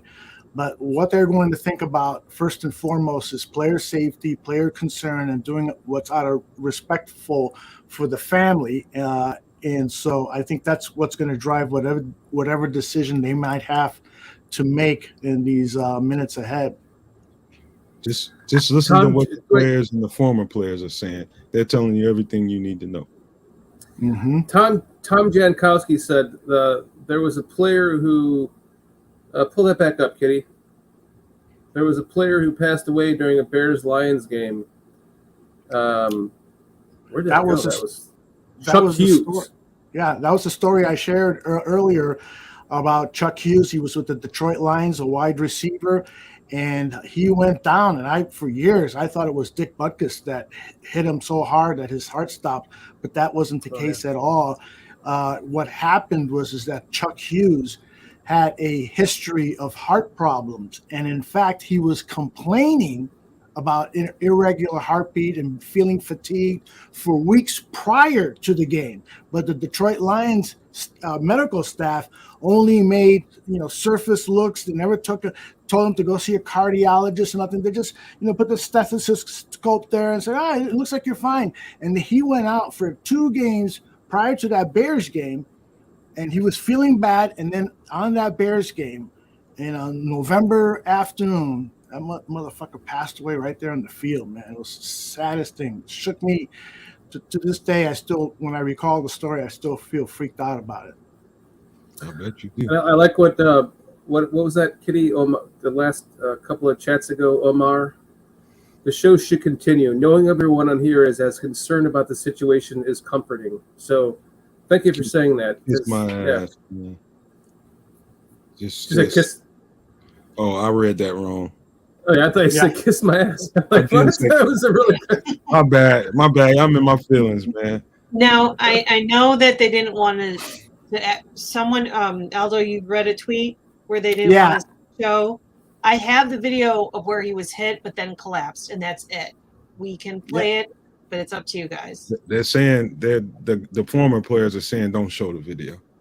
I don't know. Matt Forte was the one that tweeted that out. It wasn't, a member of the family or anything. So that's up to you guys. It's your show. Was it? Does it? Yeah. If I should say that we probably shouldn't do that, but I mean, was it like a bad? Was it a hit to the chest or something? If you just look in my video below, that's lined up, you can see it. Yeah, you should be able to see it. I can see it, yeah.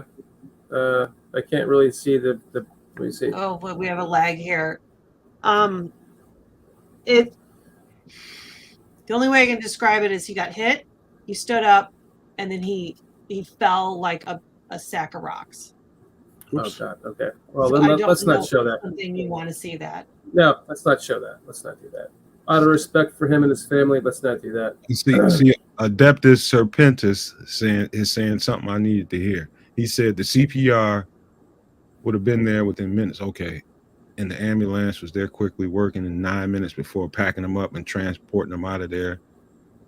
I don't know. If they got him out of there really quickly and really was speeding out of that place, they are worried. Mm-hmm. Adeptus was saying Yeah, Adeptus was saying earlier that he works in this field. He's what did you say you were, Adeptus? A paramedic or something. So, yeah, I get it. He has a understanding of the response time for this kind of stuff, especially with everyone sitting there waiting on the field for anything like this to happen. The fact that we don't know anything and don't have an update right now is bothering me. Mm-hmm. Well, I'm sure they're just doing every deliberation, being as careful as possible before they deliver anything. They don't want, on one side, they don't want to seem too insensitive and say everything is okay, let's go back out there. They want to take their time and stuff, and then hopefully it's not the other extreme where something seriously happened. Right. I just want to hear that he's been stabilized, and that's not coming in here, which tells me they don't think he is yet. Could be. Yeah, the fact that this is going on for so long, I'm still looking at the screen. It says Monday Night Football 3, Bills 3, Bengals 7, temporarily suspended. Mm-hmm. So that means they're showing the halls of under the stadium, and it's all blocked off, and there's a lot of solemn people standing around. So I don't know. It doesn't look good. Hey, Shorty, can you imagine being in that receiver room and how the people? Those are the guys that you get the most. You get acquiesced to the most is the guys that in your room every day and practice after practice. Those are the guys you grow the greatest rapport with are the people in your room. You really become tight friends. Can you imagine sending those guys or asking those guys to go back out there and finish the game, not knowing whether their homie is going to live or die? Can you imagine? So is it even a conversation? Should they continue? No, it is not. What percentage of these people had dinner with him last night on that team? Yeah. So kids know their kids play with their kids play with each other. You're the godparent to their kids. I mean, there's a lot of layers to what's going on behind the scenes, and asking the guys to go out there and finish the game. Then you can kiss my ass and do whatever you have to do. Cut my pay, cut me, and I'm not going back out there. Mm-hmm. Yeah, so I can't argue with that. Total respect on that, man. That's for sure. If I can just change the subject just for a little bit while we're waiting on this, just to talk about the Bears again, is these are things I'm worried about happening at Justin Fields. Them putting him out there when he shouldn't be playing. The last 5 minutes of the game. Knock on wood. There's one play, if I could just bring it up, that I have here. It's a play that I am just absolutely shocked that he did not get his knee blown out on this. And I wanted to just show this guy to you guys while we're kind of waiting on this, because this is something that I was quite shocked to actually see he didn't have his knee blown out on. If you guys remember this play. So he's like dropping back here, he's rolling out here, and look at his knee. But you can't see it from there. But this perspective right here is like, look at that. He had his knee collapsed upon right there. Just absolutely collapsed upon. And why is this team, Aldo, can you actually give an explanation to this? Why are the Bears playing him in this time when they should just put, number 14 out there and let him throw 4 interceptions to end the game? Yeah, that's such a tough question. We all want to see him get as many snaps as possible so that he can improve his play. You guys started the show with some good discussion about Justin Fields' show, and there's people in the chat room who are growing more and more doubtful about whether Justin Fields can ever become an accomplished passer in the game. And the best way for him to become that is for him to play.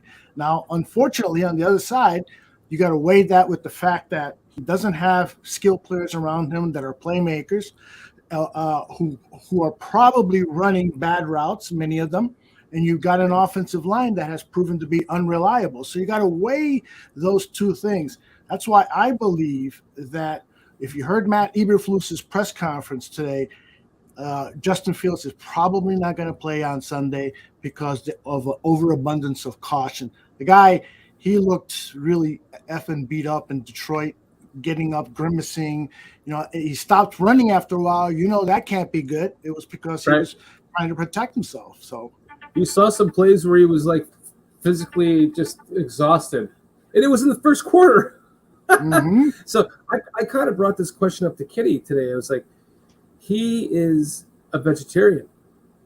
He might even be a vegan. I'm not sure exactly to what extent, but does that have not anything to do with, not shitting on anyone who's a vegetarian or a vegan, but when you're playing in the NFL, do you need that meat protein in your body to strengthen your bones and your muscles? Because he said after the last game when he was having cramping that he just needs to start having an IV before the game, which I assumed that he had the IV before this game.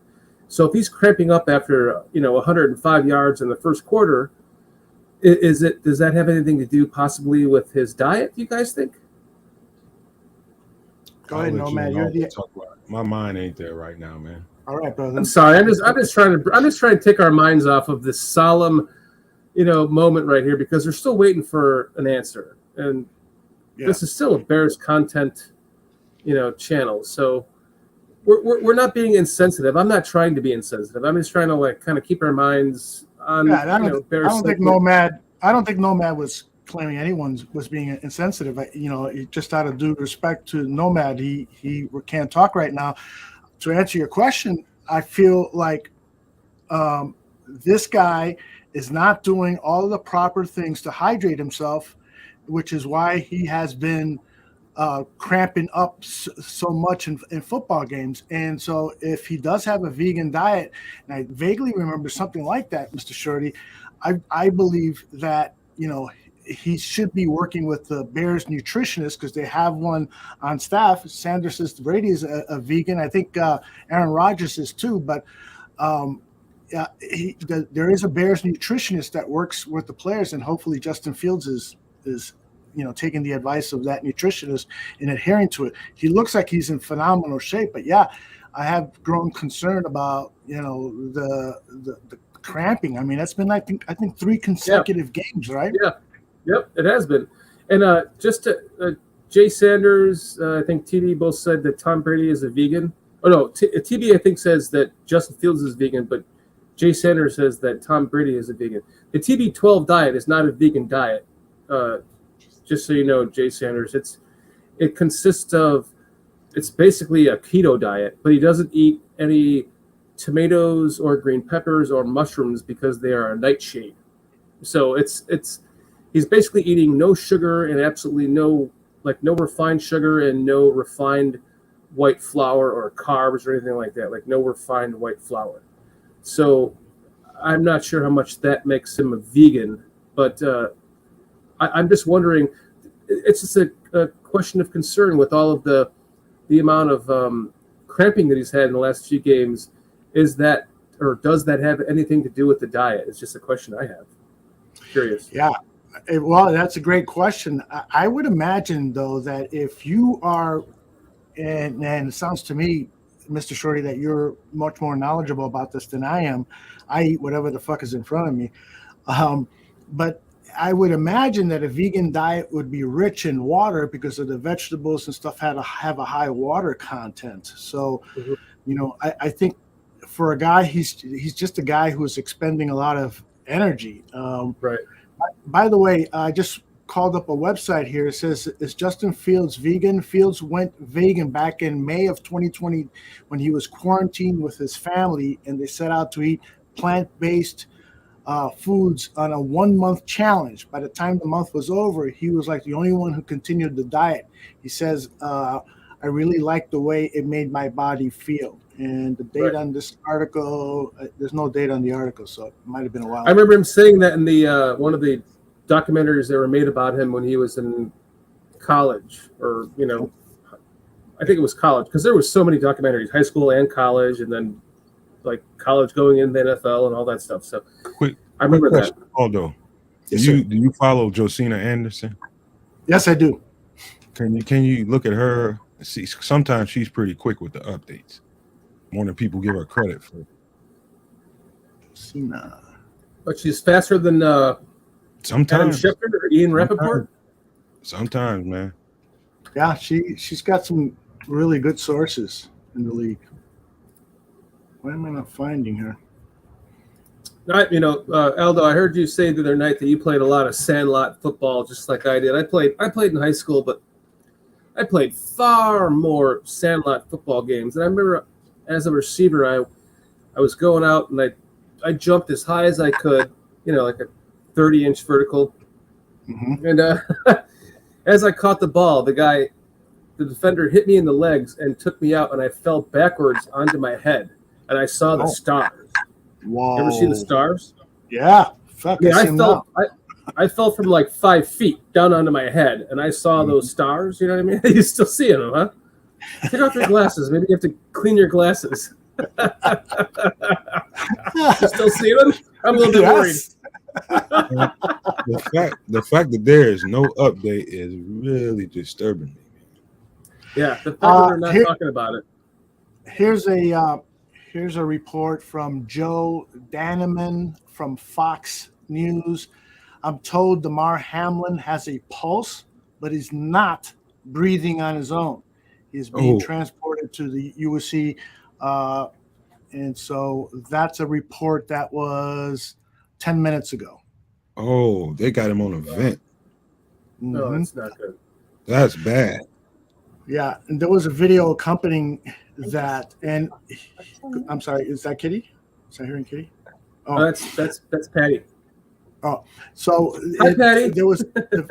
I did take a look at the video, and he gets up and he looks like he's fine after a really good hit, and then he takes as soon as he gets vertigo, then all of a sudden you start to see him waver, and then boom, he hits it. So it's almost like I've had situations where I've been working out, and all of a sudden I'm holding my breath for a long time, and then when I let go of the weights, I start to breathe, and whoa, I get so I know a little bit of that sensation, but I get my breath back. So hopefully, praying to God that Hamlin's got his breath back already, and that there isn't any permanent damage. Scary stuff.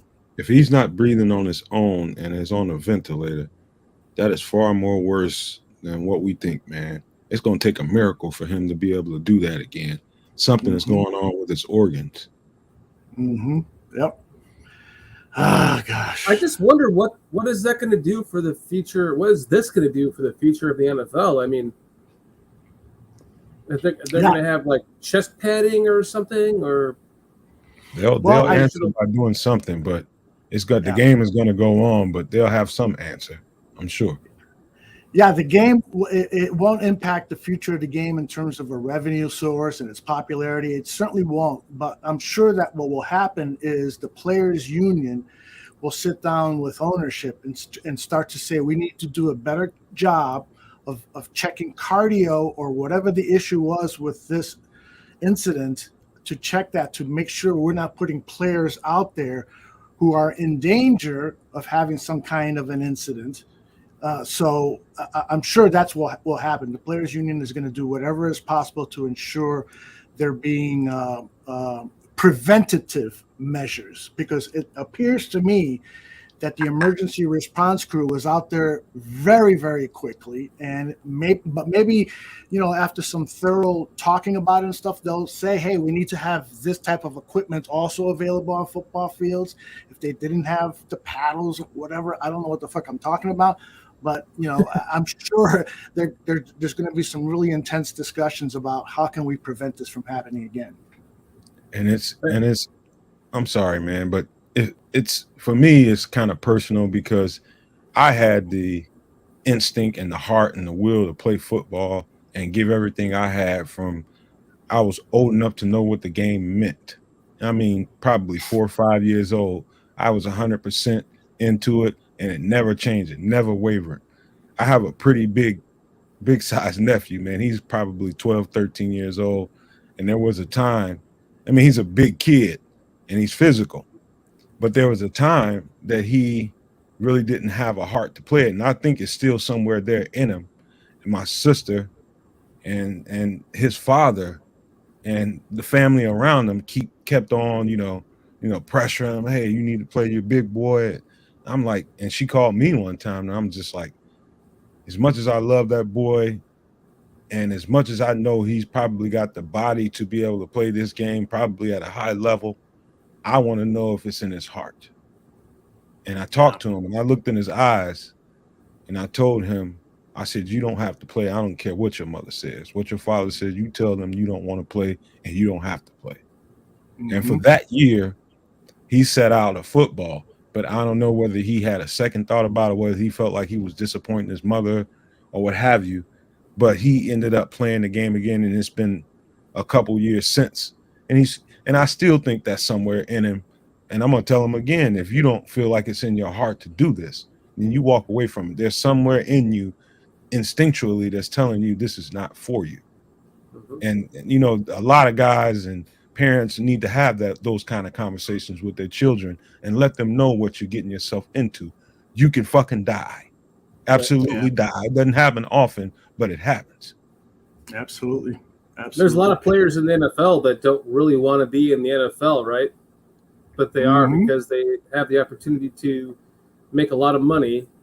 And if their heart isn't into it, then they can become injury. You know, injuries can happen if you're not fully focused at all points of the game, right? I mean, it just happens. By the way, I would like to read a tweet from the asshole known as Skip Bayless.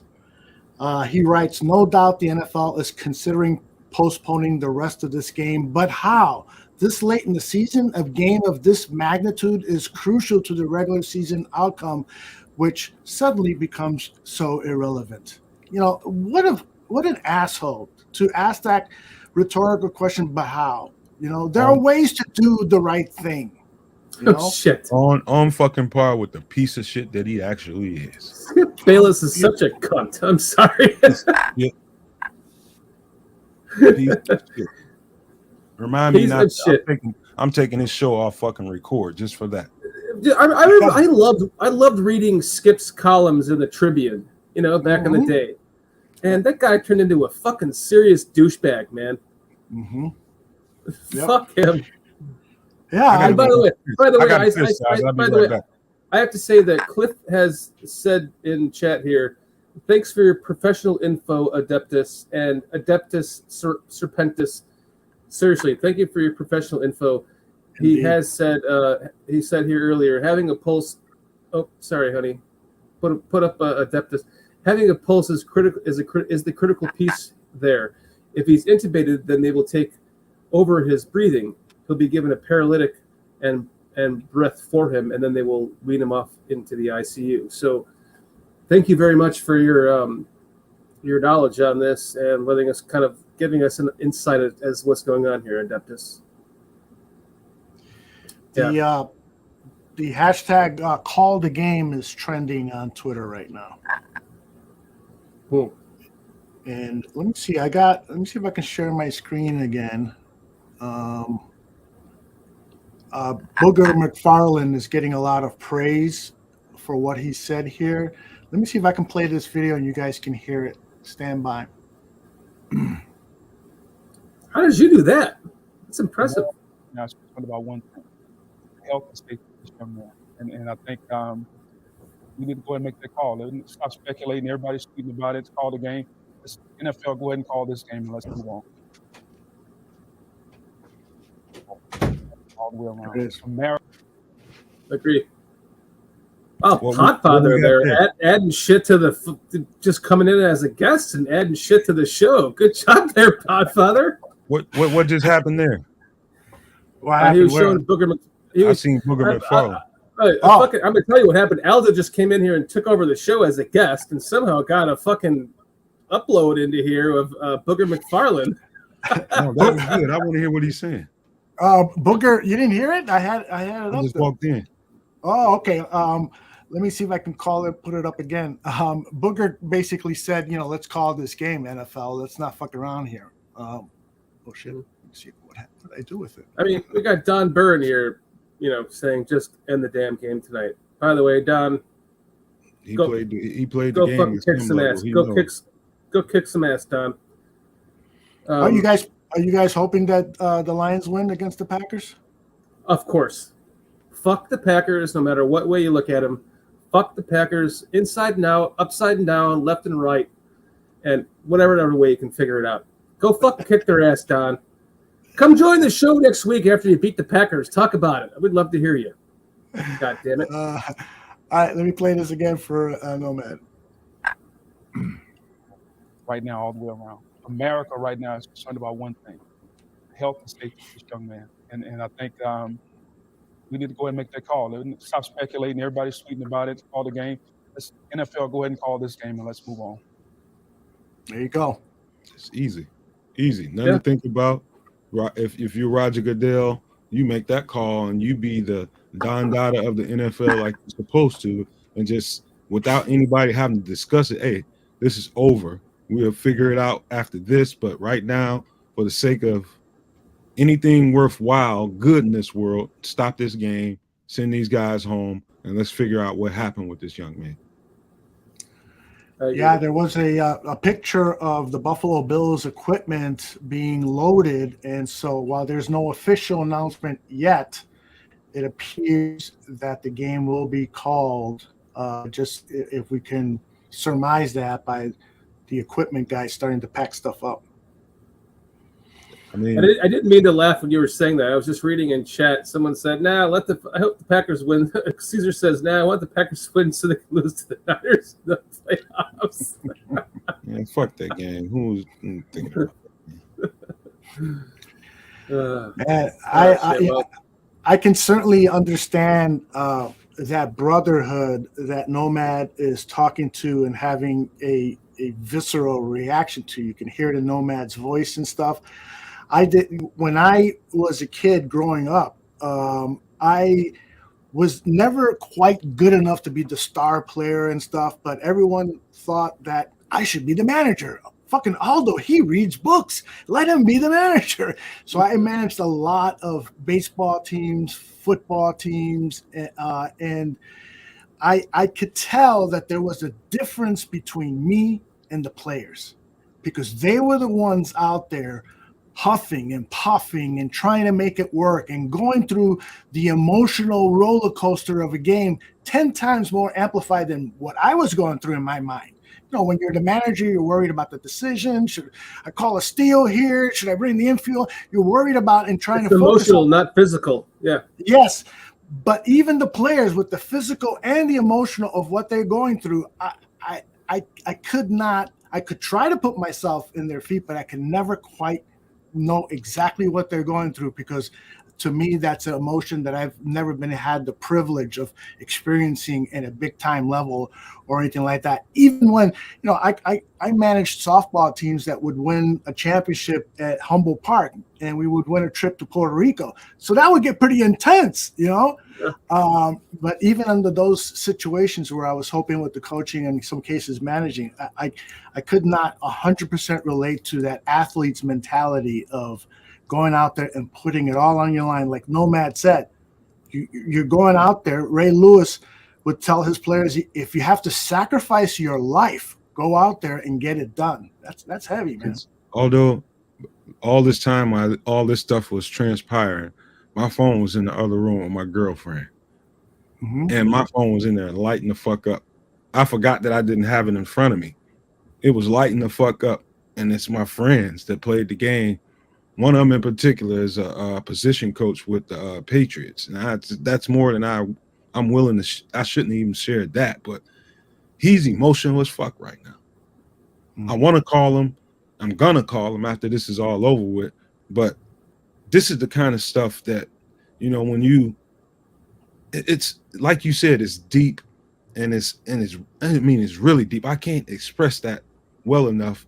And when something like this happens, it's like everybody feels it. It's like somebody gets hit in the chest with a fucking one of those big iron balls that swings and knocks down a fucking building or something. It just it's heavy.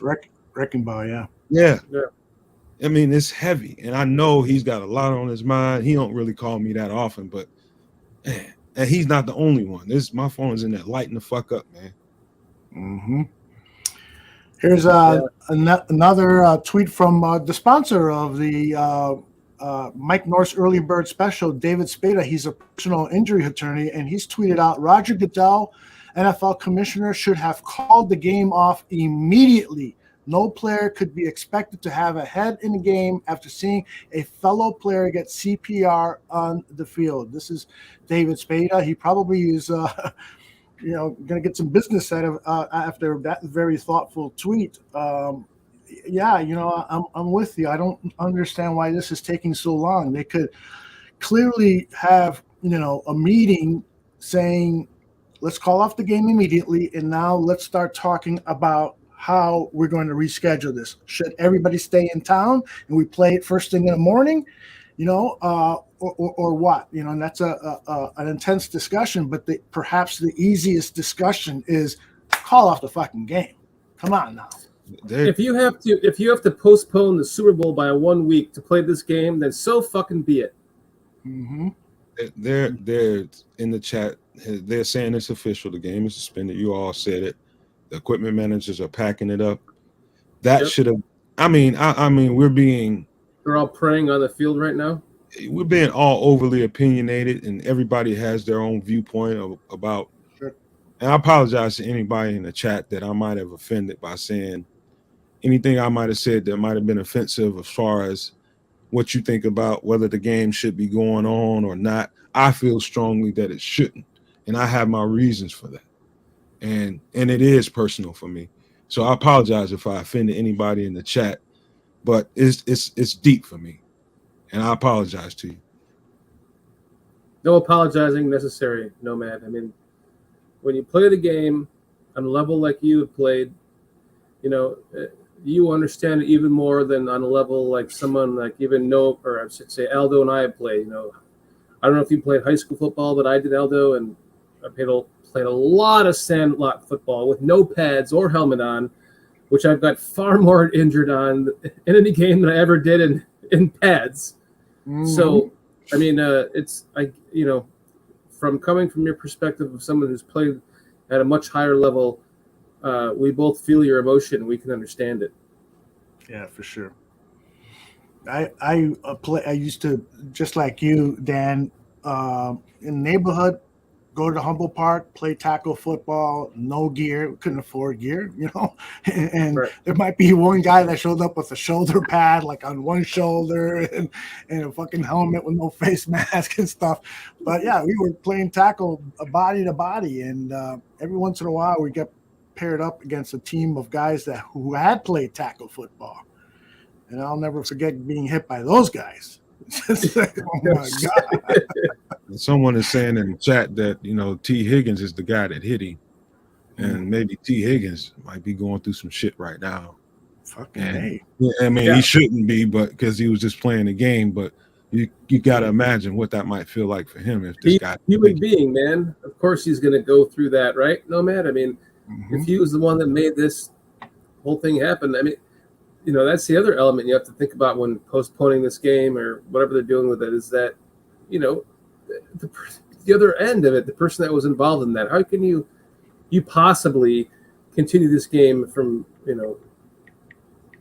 both perspectives? It just makes no sense. I've just never seen, I've seen guys fall out, pass out, collapse in a practice, and an ambulance had to come and get them because their breathing was irregular or something like that. They found out later, something like Aldo said, you had something going on with your heart and you didn't even know about it. I've seen that kind of shit happen, but this is a bit much. I've never seen a guy in this predicament. I haven't seen any of this, but from what everybody's describing that happened, this is pretty much unprecedented in my era of watching football. And I would like to just, Kitty, pull up Don Burr's comment again, because Don Burr likes to come in and talk shit, but tonight he's proven to be the real man. And he says, if you ever played this game at any level, shit hits different, man. Damn. That's why you can't call any player a bum who suits up and goes out there to risk his life. So thank you for saying something so kind-hearted, Don. It's really, you're right. It's true. And if I can comment on Handsome Duke's comment, who wrote, "Everyone is acting like this is the sports world's first injury, starting to sound like pandering." Handsome Duke, I hope you're not referring to us, And secondly, are you sure you're making reference to what happened on the field today in tonight's football game? Because there's a man's life in danger. I mean, they had to put him on a ventilator and perform emergency CPR. This is more serious than a broken leg. This is much more serious than any of the broken legs that you've seen for star quarterbacks, Joe Theismann back when I was a kid, to more recently Dak Prescott. And so this is much more serious than Jim Miller, Miller, our tight end on the Bears, Miller, with his leg injury. Yeah, Zach Miller. Now, that was a serious one because he apparently lost so much blood that by the time they got him to the hospital, it got really, really serious. So it's on that level and beyond. I mean, this young man, this is serious. So hopefully, Duke, we're making reference to other people in the social media. This is a serious shit, man. Yeah. Come on, Duke, my dog. Where your heart at, man? Yeah. I mean, we coming in here to try to make light of a Bears loss to the Lions, and all this shit happens in real time in front of our eyes, and we're just trying to make sense of it. This is a person's life on the line, not a person's leg or a person's career. It's their life. It's really sad, actually. Robbie just made a great comment. There's a certain amount of time that you cannot be breathing, that it can do some permanent damage to you, whether it be cerebral damage, even parts of your organs, your lungs, anything. There's parts of that that's a factor here too. So that being said, I mean, it's a lot, and not being any breaking news on whether this guy is stable or not is fucking with me. Just really fucking with me. You're right. I mean, when you lose your, if you have no heartbeat, no oxygen for a certain amount of time, there's only a certain amount of time you have before there's too much brain damage that you can't even really have a good life after that. And, it's almost, you're going to be on the machine until, someone says to pull the plug. So let's just pray that this does not come to that he is able to, come back, get his senses back, and continue to please don't play football again, but just continue to have a good life after this, They're saying he's in critical condition. That's the word. Yeah, they're saying I'm seeing on the TV, 24 years old, 6th-round pick in 2021 draft by Pittsburgh, injured at 8:55 Eastern Time, left stadium by ambulance at 9:25 Eastern Time, according to ESPN's Ben Baby. That's what I'm reading right now on my TV. So, and for anybody that's thinking that we're trying to gain something by still being on air while this is going on, this shit happened in real time, and I'm having real time reactions, as is everybody in this on this show, and it's a pleasure to me to be able to let you guys go through it with me, and we go through it with you. These live reactions, that's important to me because it shows that there's more humanity out there than it is anything other than that. It's just we live off of Bears content and football content. Why not have the respect? Yeah, I mean, I think that is what this community is all about. This is more than, putting information out there. This is about the friendships that we've developed with everyone that visits the Barroom and Bears Country podcast channels. This is about, having, we've developed really good friendships with so many of the people who frequent our shows. And to be able to talk about this, to hear and read what you're thinking out there, and for us to share our deepest emotions and be authentic and open up about this. This is all about, a family, a community. This isn't about, trying to make a name for ourselves or anything like that. It's not the case at all. So, no, and this is happening in real time, and we're all shocked, just like you are. We're all trying to make sense of this, like all of you are in chat, and we we have to say that we appreciate all of you for being here and kind of sticking with us in this moment, because this is, obviously has not been Bears content for the last hour. So everyone that's sticking around to this is thank you so much. So if you guys were in here, I'm in my man cave, and where I'm sitting, if my girlfriend opens the door and I see I'll see the reflection of the TV or the shadow of the TV, and as soon as she opened the door, I seen like sirens or ambulance lights or something, and her eyes was as big as a fucking moon, and she had tears in them. Wow. And right then is when you guys started to say it, and I kind of froze. I'm like, we take care of her mother because she's in a critical state kind of right now, and I thought there was something going on there, but then she said it the same simultaneously you guys were saying it. So at first I was just like shocked. I'm like, what the fuck am I supposed to do right now? I'm live on this fucking show, and it's all happening. This is all real, man. Nothing fake about this shit.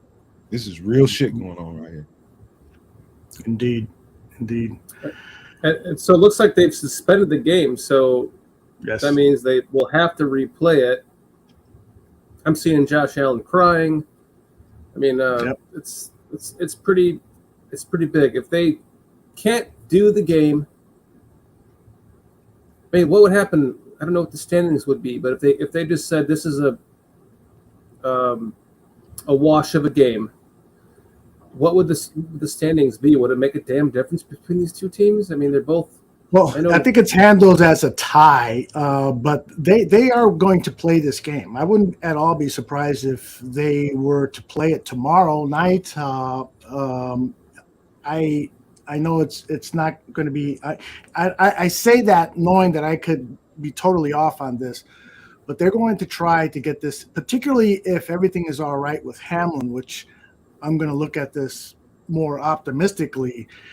I'm hoping and praying that everything is going to be fine. And if he's fine, then I could see them playing this game tomorrow. There have been Tuesday night games in the past. And if they have to make some adjustments for their next game, put it on Sunday night or even put it on next Monday, I can see that as well. This is doable. And somebody, Cliff, I think it was, said, getting all the NFL bosses together and getting them agreeable on something isn't easy, and you're totally right, Cliff. But at the same time, hopefully they would come to their senses and fix this thing, But as Nomad has been saying, that the biggest thing right now is the health of this young man, and that should take priority over anything else. I got some video up of Hamlin that. Just to get to see his face, do you think it would be a good idea to play that? It's not from the injury. Nope. Okay. No, I just wanted to put it's not the hit. I think they were saying don't show the hit. No. I would never do that. What I just want to show is like an interview that was done months ago with him, so that we could see the face behind the man, because I think that's a lot happens to us when we watch these gladiators, these modern day gladiators play. We start to kind of lose the fact that, hey, this is a human being under that mask. These are regular people. These are guys who went to the high school down the street that played in the college the next state over, and so we sometimes see him lose at Walmart next week. Any motherfucker. Mm-hmm. but if you have access to play that like you did again, go ahead and play it. Let's just see what this man is about, Aldo. All right, let's. I won't play the audio because it's probably not as important as it is just seeing, what this man looks like. That's Damar Hamlin. I hope I'm pronouncing the first name correctly. Yeah, it looks like you are Damar Hamlin. Yeah. Yeah. So here's the young man. There's a face that we can all keep in our minds when we're praying tonight and tomorrow and for however long. Adepta says he would like to hear his voice. Honestly, I could put the audio up, and I'm sure. Oops, and there it goes. Where'd it go? Okay. Anybody else, whoever's that corner, communication is one of our issues how we vote ourselves on. So, and it really don't matter who's out there. It's about the standard.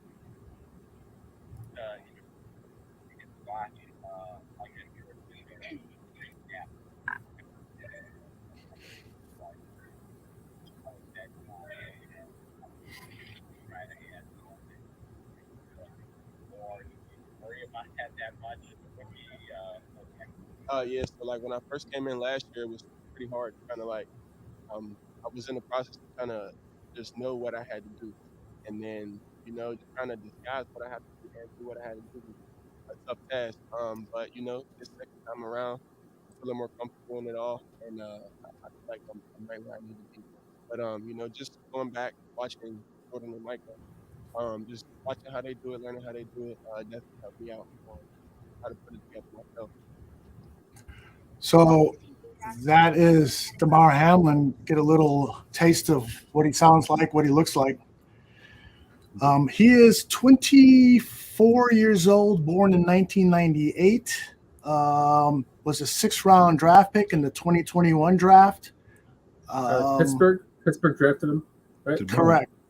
Damar Hamlin is a tough mother. You know how small that guy is? To Yeah, be playing 6 in there with some yoked up monsters.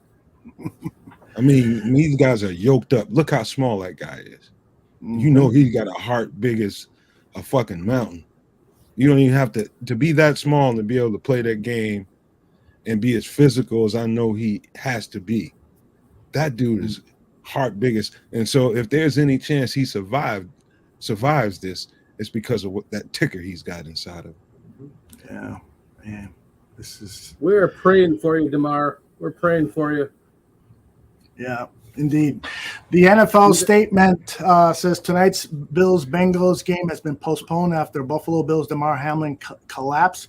NFL Commissioner Roger Goodin announced this was posted about 15 minutes ago now.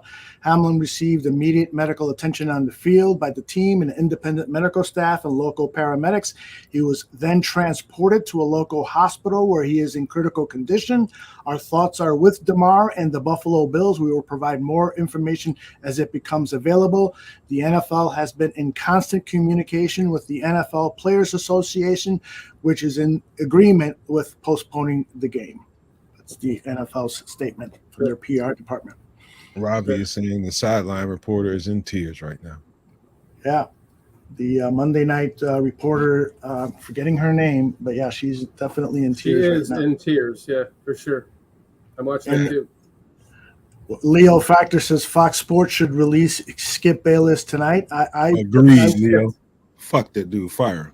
Yeah, they ain't going to do that with how much they would have to pay him. But it would be a good idea for them to suspend him, without pay. Maybe they can get away with that under the contract, because you should really be very fucking careful before you hit that send button, man. Because a lot of times. Although, do you believe that there are people that don't have a soul and don't have normal human emotion? Yeah, I do believe that. I do believe you have to be somewhere in that category. Yeah, I do too. I think that he is in that category. I really do. Skip Bayless. Yeah, and maybe he is, maybe he isn't. I don't know, but I do believe brains come in a lot of different forms and sizes and a lot of different neurons and stuff. And sometimes those neurons get in the way, and that's how you get serial killers. That's how you get, a narcissist is somebody that doesn't have a self-conscious. Becomes president one day.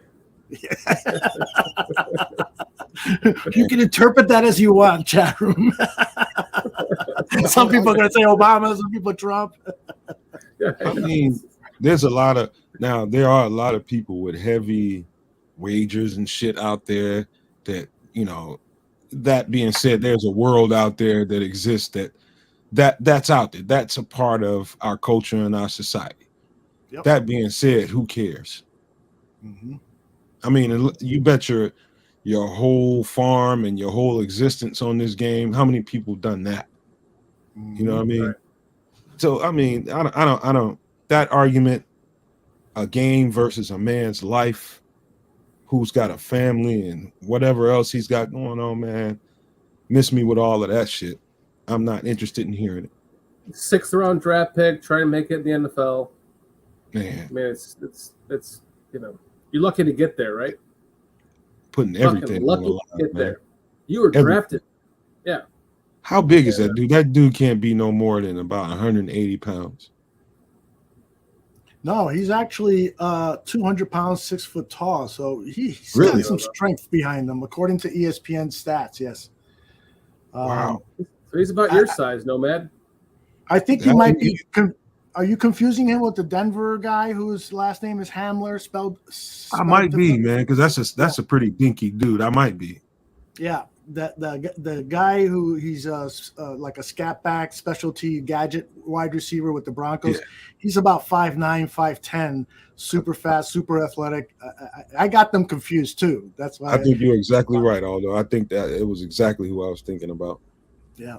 Here is. I'm sorry. Go ahead. Kitty, can you just pull up Adeptus or Serpentis his last chat, because he says this perfectly. Lord bless this man, the caretakers whose healing hands and minds are needed this night. Give comfort to his family and brothers. Bring us closer and more appreciative of the gift of life. Amen. Excellent, man. Excellent phrase there, Adeptus. Thank you so much for your kind words. That's actually makes me feel better by reading it. So thank you. Mm-hmm. Yeah, indeed, man. Perfectly said. I have to interrupt you, though, Nomad or Aldo. Go ahead. No, I was just going to say on the topic, how this might impact the NFL. Well, I'm looking at a tweet now from a guy named Andy Nesbitt, who is a podcast host. And he writes, imagine a coworker friend of yours needing CPR for 9 minutes. Oops, I lost the page. For 9 minutes in your office. And then after your boss was like, take 5 minutes, everyone, then get back to work. That's basically what the NFL just tried to do, total garbage. So, Mr. Shorty, I think part of what you were saying is now the league is going to be under scrutiny for how they handled. We weren't watching because we were doing the show, right. But that's going to be totally scrutinized. Why the delay? Why, did it seem like maybe, why did it take so long or to get the ambulance? All these questions are going to come up. And they're going to learn from this, because if anything like this ever happens again, they're just going to pull the feed, right? They'd be like, black screen. Well, that's a good question. If you are ESPN and you've paid, $1 billion for the rights to telecast that, would you want them to cut off the feed? When it comes down to one fucking game of the $1 billion that you paid for that, absolutely, because you're going to make it back up by, rescheduling the game like they're about to do. So what they should have probably done at the moment was just kill all the feed and go, game is temporarily suspended due to injury or blah, blah, blah. And that's probably what's going to happen in the future, that I would see that they're going to develop from this kind of protocol that they're going to learn from. That's a good point. What do you think, Nomad? Do you think that the ESPN should have killed their feed, or the NFL should have killed the feed? No, but I have a separate question for you two guys. Mm-hmm. Does either one of you guys know CPR? Yes. Okay. So I do. You know CPR. Yes. Imagine in the cycle of you're doing the compressions and the breathing and all that stuff. Imagine 9 minutes. How long is that? It's forever. It's too long. It's about as long for your brain to become dead, to where if you do bring that person back to life, they're going to have brain issues, if not be brain dead. And then you're putting that person on. I'm sure Adeptus can that's to this. That's the part that bothers me, that scares me. I believe it's like around the 9 minute period, actually, that if you have no heartbeat for 9 minutes, I believe that becomes a point of brain dead. And then if you're able to actually bring that person back after that point, it's not. Yeah, thank you, Adeptus. 9 minutes isn't a bad downtime. Okay, so what is it? 15 minutes? So maybe it's 15 minutes then. They specifically said 9 minutes. Why put that number out there? And I don't agree this time with Adeptus, because that's a long fucking time if somebody's not breathing. But I think the Adeptus, if you can correct me on this, correct my previous statement, I think it's 15 minutes, right? So past 15 minutes, you are completely brain dead if they bring you back. So 9 minutes would be the halfway point. You're still within that, as he was saying, it's not a bad downtime. So hopefully there was still enough time that they were able to revive him, that they're able to remain brain consciousness, and keep him alive and functioning after this if they can bring him back fully. Yeah, and I hear you, Adept. Is you if you do that for a living and you have to actually go through those cycles, yeah, I can understand why it's 30 minutes before you can declare somebody, but it's a football player on a football field. 9 minutes of CPR is a long fucking time. I mean, I don't discount what you're saying, and I believe that you know what you're talking about probably more than I do, but I just think that's a long time, man. Yeah, I'm trying to collect some information here. How long should CPR be done? There should be 5 sets of 30 chest compressions to 2 breaths in about 2 minutes. So 9 minutes does sound like a long time. Can you do CPR for 30 minutes? Overall, victims still have the greatest chance of survival within 16 to 24 minutes of witnessed cardiac arrest. However, more studies are showing that when a person meets certain criteria, we should be performing CPR for 30 to 45 minutes, maybe even an hour, to give the victim the best chance of survival. So, heavy stuff, man. Which doesn't happen unless you got some really committed personnel on that shift that day. Really doesn't happen. Nobody's going to spend that amount of time unless you have really committed people. Right. Well, I got to believe and that they do. Yeah. Yeah. It's not like you're taking them to a local shitty hospital down the road that doesn't know how to handle people, Been there, done that. So he's getting the top, care that he could get from the NFL and everyone involved in all that, Laz, positive thoughts. Yes, Laz, positive thoughts. Indeed. I think we should just shift to what people in the chat are saying, what they're feeling about this whole thing, and just respond to them. Yeah, that's a great idea. I agree, because everyone here is blowing up in chat what they have to say about this tonight, and it's kind of overtaken the whole Bears-centric podcast, because who gives a fuck? So let's just see what you guys have to say about this. Well, I love having you here, Aldo, because I can take another piss. You go take care of business. Make sure you wash your hands before you touch your penis, is what your wife told me. That's right, you dirty motherfucker. Oh, I got you. I'm going to...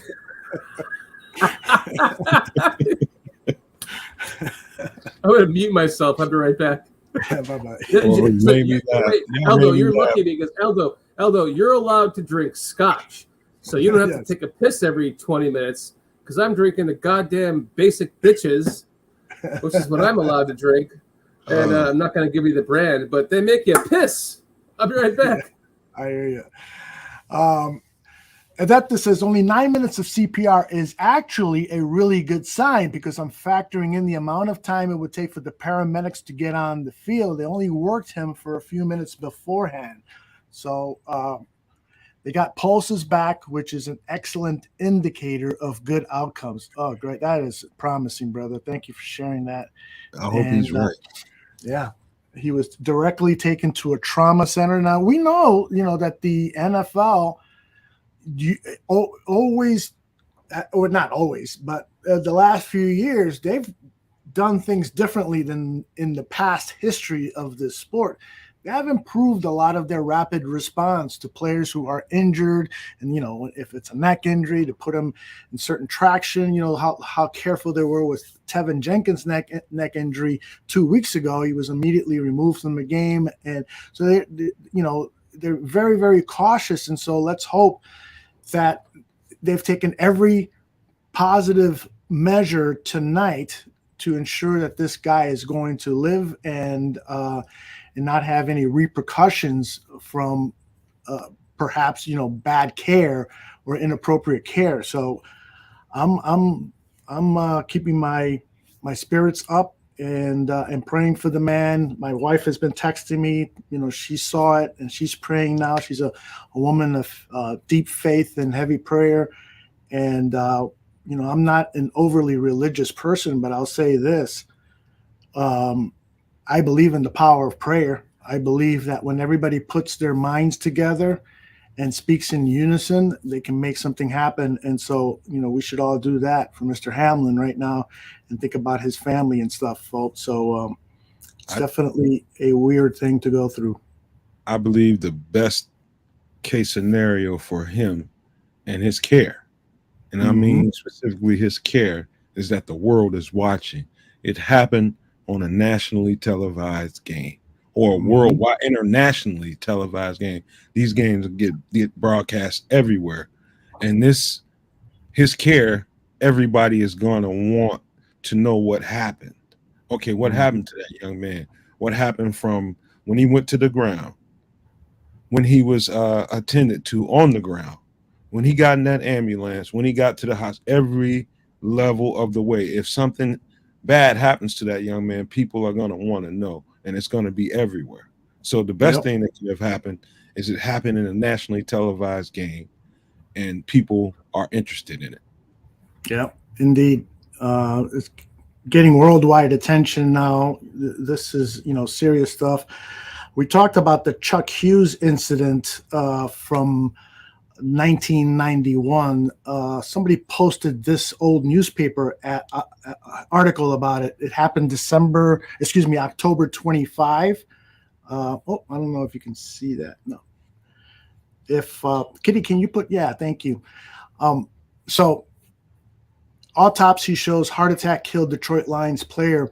An autopsy today revealed Chuck Hughes. Chuck Hughes is, as he was known in football circles, 28-year-old flanker for the Lions suffered an acute coronary thrombosis, which caused his death yesterday in a game against the Chicago Bears. Dr. Edward Giese, the Lions team physician, said there was no evidence to connect Hughes' heart attack to the physical activity of the game. Giese also stated Hughes had not been on any medication or taken any pills or injections prior to the game. Now, I can tell you, because I've done some reporting on this very story.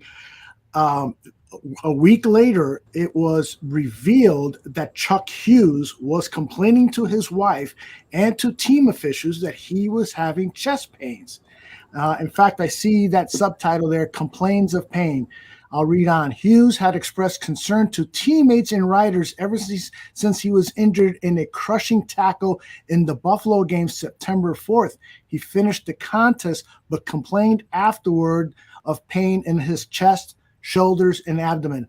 And that goes to what you were saying, Nomad, when you said, they're going to question everything that he did in the hours and even days leading up to the game to see if they can come up with some response, some answer as to what happened to this young man, because he certainly delivered a big hit and it looked like he was fine, and then as soon as he got to his feet, he wavered and down he went. So some stuff to perhaps learn from history. That was back in 1971. I still not had any sexual relations in 1971. I'm sorry. There's a part of this article that you read, and it said, and I can't remember exactly what part of it because I can't see it, but it says, you said something about there's no evidence that he had some kind of, I can't exactly remember what you said, but it sounded like the NFL wanted that part in there. Yep. You better believe it. That's exactly what I thought too. It's like, make sure you put in that first or second paragraph that there was no, they were thinking about, and I lived through those days. I do have to tell you that the NFL was really, really ignorant about the damages they were doing to those players, and they overlooked it. There were books written about it. There were movies, major motion picture movies. Looks like we got an update. Oh, okay. Spidos are back. Yes, Eric Banal What was their Update on Damar. His vitals are back to normal, and they have put him to sleep to put a breathing tube down his throat. They are currently running tests. We will provide updates as we have them. Thank you, Eric. What do vitals mean for you guys? that blood don't know? blood pressure, right? Heartbeat, Blood pressure, heartbeat, oxygen levels, things like that. They're back to normal. So I'm sure Adeptus can give us some more info on that. But I think that's correct. That's pretty much everything that makes you live.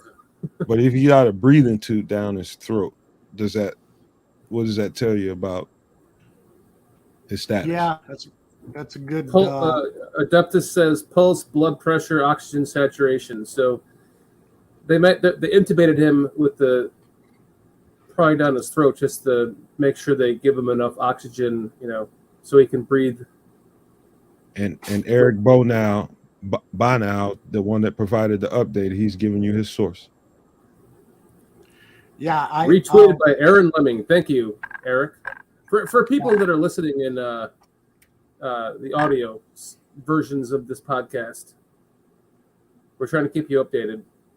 Yeah, I know Aaron is a good source for information. He's not a paid member of the media in terms of news, but he does write for one of the local blogs and has broken some news in the past. So if he's sharing that, I'm sure that it's a legitimate source. So when I came back from the pisser, I saw some people in chat talking about I think it was Cliff. He's like someone saying, know your hospitals and that kind of thing. And that's absolutely true, because if you have a couple hospitals in your area, you better do your research on which one's the best, because sometimes you can end up at the wrong one. And in this case, where we live in Florida, I think they would have an acute hospital system for all the old people that are down here, and they don't. And they build a new one and it's crap, and they build a new one and it's crap. So that's a good point to bring up there in chat. Pay attention to that kind of stuff, guys, especially when you get up into the older ages, like Aldo. That's me. Really older. Can anybody confirm what Eric put out there? Did anybody else see that? Yeah, I'm looking at it right now. So if you're referring to the update about his vitals, that was a retweet from an account held by Jordan Rooney, who is the CEO of Jaster Athletes. He's a personal brand coach in the NCAA. So I'm assuming that Jordan might have some relationship with Damar. He goes on to say, the source is me, Jordan Rooney. I'm his friend and marketing representative. So, so Jordan sounds like this is totally legit if he's putting that out there and letting people know that he's the source and why he's the source. So that's encouraging. Good news there, Aldo. Wow. I mean, he's probably received some superhero care. Plus he's got a big ass heart. I know he does. And Lord, if that's true, I'm so relieved. He's not out the water, y'all.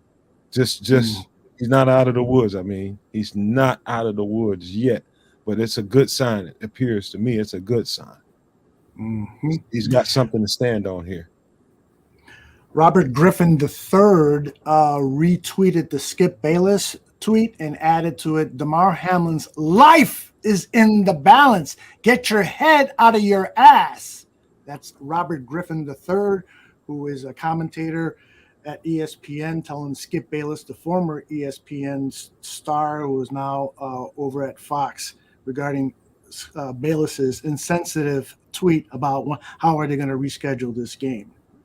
Jesus Christ. Skip, you know what, man? That guy, for years, I've been trying, because he comes across sometimes as such a understanding guy.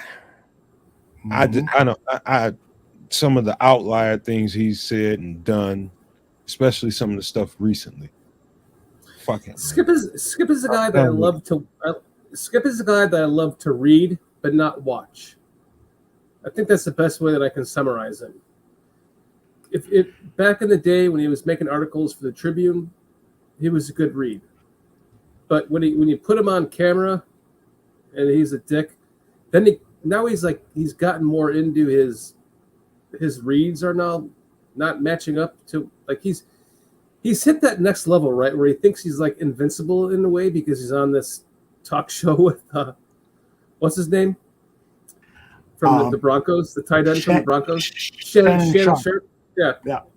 And he's like one of those guys where his fucking head got too big for himself.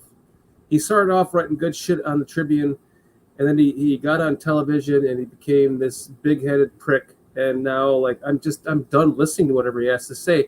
And I hope he kind of ruined his career tonight with what he said, because fuck that shit. Mm-hmm. That's so sad, man. Yeah, there's a lot of guys in the business who find that one thing that, this is what can catapult me into being a star. I'll act like an asshole. And there's been a lot of people who have done that. Those are the people I respect least in the business. I know, and I love how you like brought Aldo. Thank you. For Dan Wiederer. I mean, you got Dan Wiederer on there on your show, and you gave it to him. You gave him the question. You did it so professionally, and you're such a great interviewer, and how you did it, and you got him to answer the hard questions, and he's such a fucking professional. He answered them correctly. Yeah. But thank you, Swifty. Seriously, you could do that. Try to get who we're talking about right now. I'm losing my train of thought. But just get him on the show. Talk to him. Try to get him on the show. You can do it. I know you can. Interview. I would love to see it. I'm on it. Mike Diaz wants us to post that clip of. I don't think that's probably not a good idea. I think there's so many people, Mike, and this is not my decision because this is a joint venture with Bears Country Podcast and the Barroom Network. But Bears Country Podcast has editorial control over this show. So it's his decision. But I think there are so many people saying don't show the clip that out of respect for those people, we should not. It's easily available on Twitter. It can be found there. But I think Mr. Shorty has made the decision not to show it. Listen, what's it worth? I'm sitting here with my man Nomad, and he's a former Division I college football player, and that's far greater than I've ever accomplished in my football career. And him saying that he doesn't want to see that replayed, that's enough for me. I think that should be enough for everybody else too. And like you said, Aldo, you can find that anywhere on the internet. Just go look at right now because it might be gone tomorrow, but you might be able to find it right now. Mm-hmm. But I just don't think it's proper to show it. It's kind of like that, that Zach Miller injury that you just don't want to see over and over again, having his, the Joe Theismann injury or anything like that. You just don't want to see that. And this is much, much, much fucking worse than that. So, Mr. Shorty, go find it on your own time. Mr. Shorty and Aldo, I think for a good while there's been too many people for the sake of content providing and just wanting to boost their to boost their image and whatever, that are willing to do anything for shock value. And I'm one of those people who feels like I'm willing to not do so many things for shock value. I don't want anything that's coming to me as far as a blessing, whether it be monetary, something, fame, whatever it might be. I don't want it that way.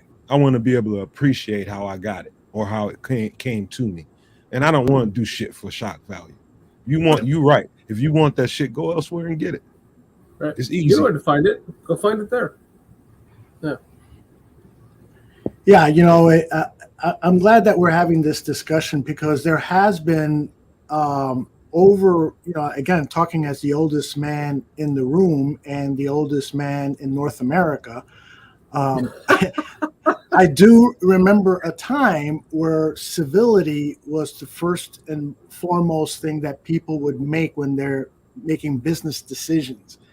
And then all of a sudden, somebody makes $1 million with some sensational headlines, and then it happens on TV and so forth. And now it's permeated social media, where you see a lot of questionable things being put out there, and the primary motive is, I put it up there first, or wow, look at this, auto accident and stuff, and it's more to get attention for yourself as it is for legitimate sharing of information. And that, I think as a former journalist, I worked for 7 years at WBBM TV doing some news reporting. I had to do a crash course in journalism because I really had no formal education for it. So from the news reporters that I worked with in the newsroom, they would, teach me what are some of the journalistic ethics things that I had to follow. And I'll tell you what, man, today's newsrooms are totally fucking different. They're much more TMZ, what is called yellow journalism, sensationalism journalism, and it's a lot less serious, in-depth reporting. I used to work at a time where we would do 4 or 5 minute news stories on a topic. Now it's 60 seconds, 70 seconds. Because there's so many different places everyone is able to get their information from now, right? With all the people putting out their social media information and their videos and the information that's coming out, just you're able to, now they're using that as a secondary or third form of content that they're able to pull from, and that just adds to it even more, right? It makes it even, it's got to be impossible to keep up with. Hey, Shorty, if you and I were witness with cameras and a phone to Aldo getting mauled by a pack of wild hyenas on a safari, which one of us would be the first one to put that tape out there? Neither of us, because I've been trying to help his ass. It's that asshole with the camera. You're like, why are you fucking helping that guy? There's like, I remember seeing a video. My sense of humor. My sense of humor is coming back. I'm feeling like the guy might be okay, but yeah. I remember seeing a fucking video of like an 85-year-old man on a bus, and someone, I think it was a woman, kicking him out of the bus, and he like fell. He was on the first, he had to go down those 2 steps to get out of the fucking bus, and he was about to make the first step, and he was like, and she kicked him right in the back, and he went face down, past all the steps in the bus, right into the fucking curb on his face. Stop and I'm lying. thinking, I'm not. if he's getting mauled, he's on his own. Where is the fucking crowd kicking that person's fucking ass on video? Like, why are you videoing that? You should be stopping it from happening. God damn, man. What the fuck is wrong with this society? Let's go tonight. Kill the game. Yeah. I remember when I was in college, I took this whole philosophical class about, obtaining what was called at the time true film, true video. You're shooting something that is real. So, for instance, if you are assigned to shoot a war, you're a cameraman and you're working for the war, and all of a sudden a soldier falls right in front of you, are you going to take the shot of his last breaths dying, which is what you're supposedly being paid for, or are you going to drop the camera and start performing CPR and try to save that life? And the discussion that went on after that was fascinating. It was like half the room saying, that's my job to tape it. Somebody else should be, saving his life. And the other people were like, what the fuck is wrong with you? Of course you would drop the camera and try to save his life. It was wild. You're not filming fucking, the Disney or the Discovery Wild channel, where you're watching a snake eat a goddamn rabbit. You're in a live situation. You should take the freaking humane way out and try to save the fucking person. I mean, what does that come down to when you are trying to do your job above and before trying to help someone live? If I'm watching Aldo getting mauled, I ain't gonna lie to you, Aldo. I'm gonna throw some rocks at them at least. Get your ass off, Aldo. Get off him. If they start coming after me, I'm right. And you're a good kind, my buddy. Well, That's all I got. I gotta be honest with you. If it were to happen to me, I might want to position the camera where I can get a good shot of me being the hero and saving this guy's life. That's true. Like my That mother could really help said. my career. Like my mother say, what you gonna do if you got a gun and ain't got no bullets? Hey, you better throw that motherfucker at him at least. Turn it into a hammer. That is great advice your mom gave you there. Run Oh my fast. god! Oh my god! Somebody, I'm glad we're able to laugh again. yeah, really, it's like Adeptus says humor is good and very healthy way to cope with stuff like this, man. And you're right. You know, when stuff like this happens, it brings you back to reality. We're all humans. We're all, made of with flesh and blood and so forth. And those of us Clogged arteries. those of us who send tweets out that we're worried about rescheduling the game is not a good thing. I don't know if Bayless has retracted that or issued an apology, but he certainly deserves to everyone on social media an apology. Let me see if he's posted anything. Swifty says, "I'm so glad I came here. You guys made me laugh." Swifty, thank you so much for saying that, because that means a lot coming from you, man. You've been kicking some fucking ass over there on your Swifty Sports Network, and seriously, man, applaud to you, dude. You must have quit your job by now, because you are kicking some fucking serious ass. And anyone who doesn't know who he is by now, go check him out. You've been laying the pipe, buddy. Hey Swift, if I see somebody fucking you up in the streets, all I can do, I might throw a bottle at them motherfuckers or something. That's it. I'm running right after that. I'll be like, your wet ass snowman ass. I'll be Swift. I'll be right back. I'm going to go for help. Hey, I'll be right back. Y'all making me pissed, man. And then you find me at the bar, having a drink. Oh shit, there's something I forgot to do. You can tell who's drinking beer or seltzers on this show and who's drinking liquor, because you're not the one pissing it yet, Eldo. I got this from Christmas for my sister-in-law, and I'm like, what? Why the fucking tiny bottle? What the fuck? Grab it to the big $45 bottle. They come in all these different shapes. You're like, well, that can't be a 750. It's got to be a 250, right? No, that's a 750. How is that even? It's weird how they shape the bottles and it's all the same size. Yeah, it's really weird. Swift, I'm just kidding, man. I'm dying for my brothers. That's one thing that I have stayed up at night. Have you ever guys stayed up at night and think about heroic moments that you could do? Save somebody's life. Do something heroic. I fucking fantasize about that all the time. I always fall asleep by the time I rescue the person or whatever. But when I think about it, Swift, you're in my dreams. You ever have a dream where you're like where someone's? I have this dream all the time where someone's chasing me. And I'm like running for my life, and then I have a gun on me, and I go to like actually save my life when someone's about to shoot me with their gun, and I'm like, why doesn't the trigger doesn't pull every time in the dream? Like, you ever have those dreams where you're trying to dial the number you're in a frantic moment and you have to dial someone's phone number, and you're like 657-86525. Fuck, it's not that. It's 835-6745. Fuck, why can't I do this? And those dreams are like the ones that like fuck you up the most, because you wake up the next day, you're like, how could I not remember my own mother's or my own wife's phone number?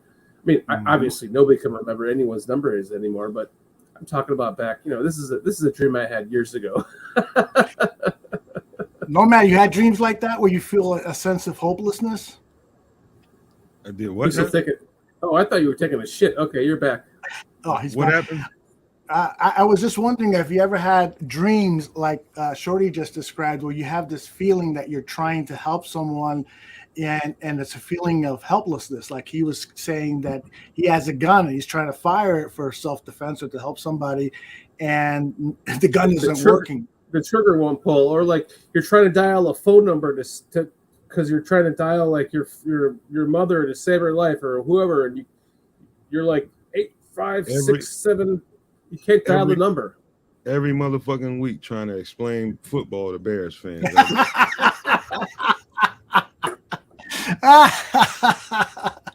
All right, so it appears that it's Dan that needs the therapy session. So, so Dan, look into this circle. Let me put that up. Look into this circle and just focus on the center of the screen. Okay. Wait, first off, how are you taking over my fucking StreamYard? You've given me the power. This fucking guy is taking over my StreamYard, kitty. How does this happen? Okay, I'm looking. He's going to have your ass walking a plank with a blindfold and a cigarette in a few minutes. All right. That's what I was going to say, Nomad. He stole it from me. When we're done with this, I have one for you, Aldo. Okay, I'm looking. I got to turn it over to All Nomad. I see is an X. All I see looking into this is an X.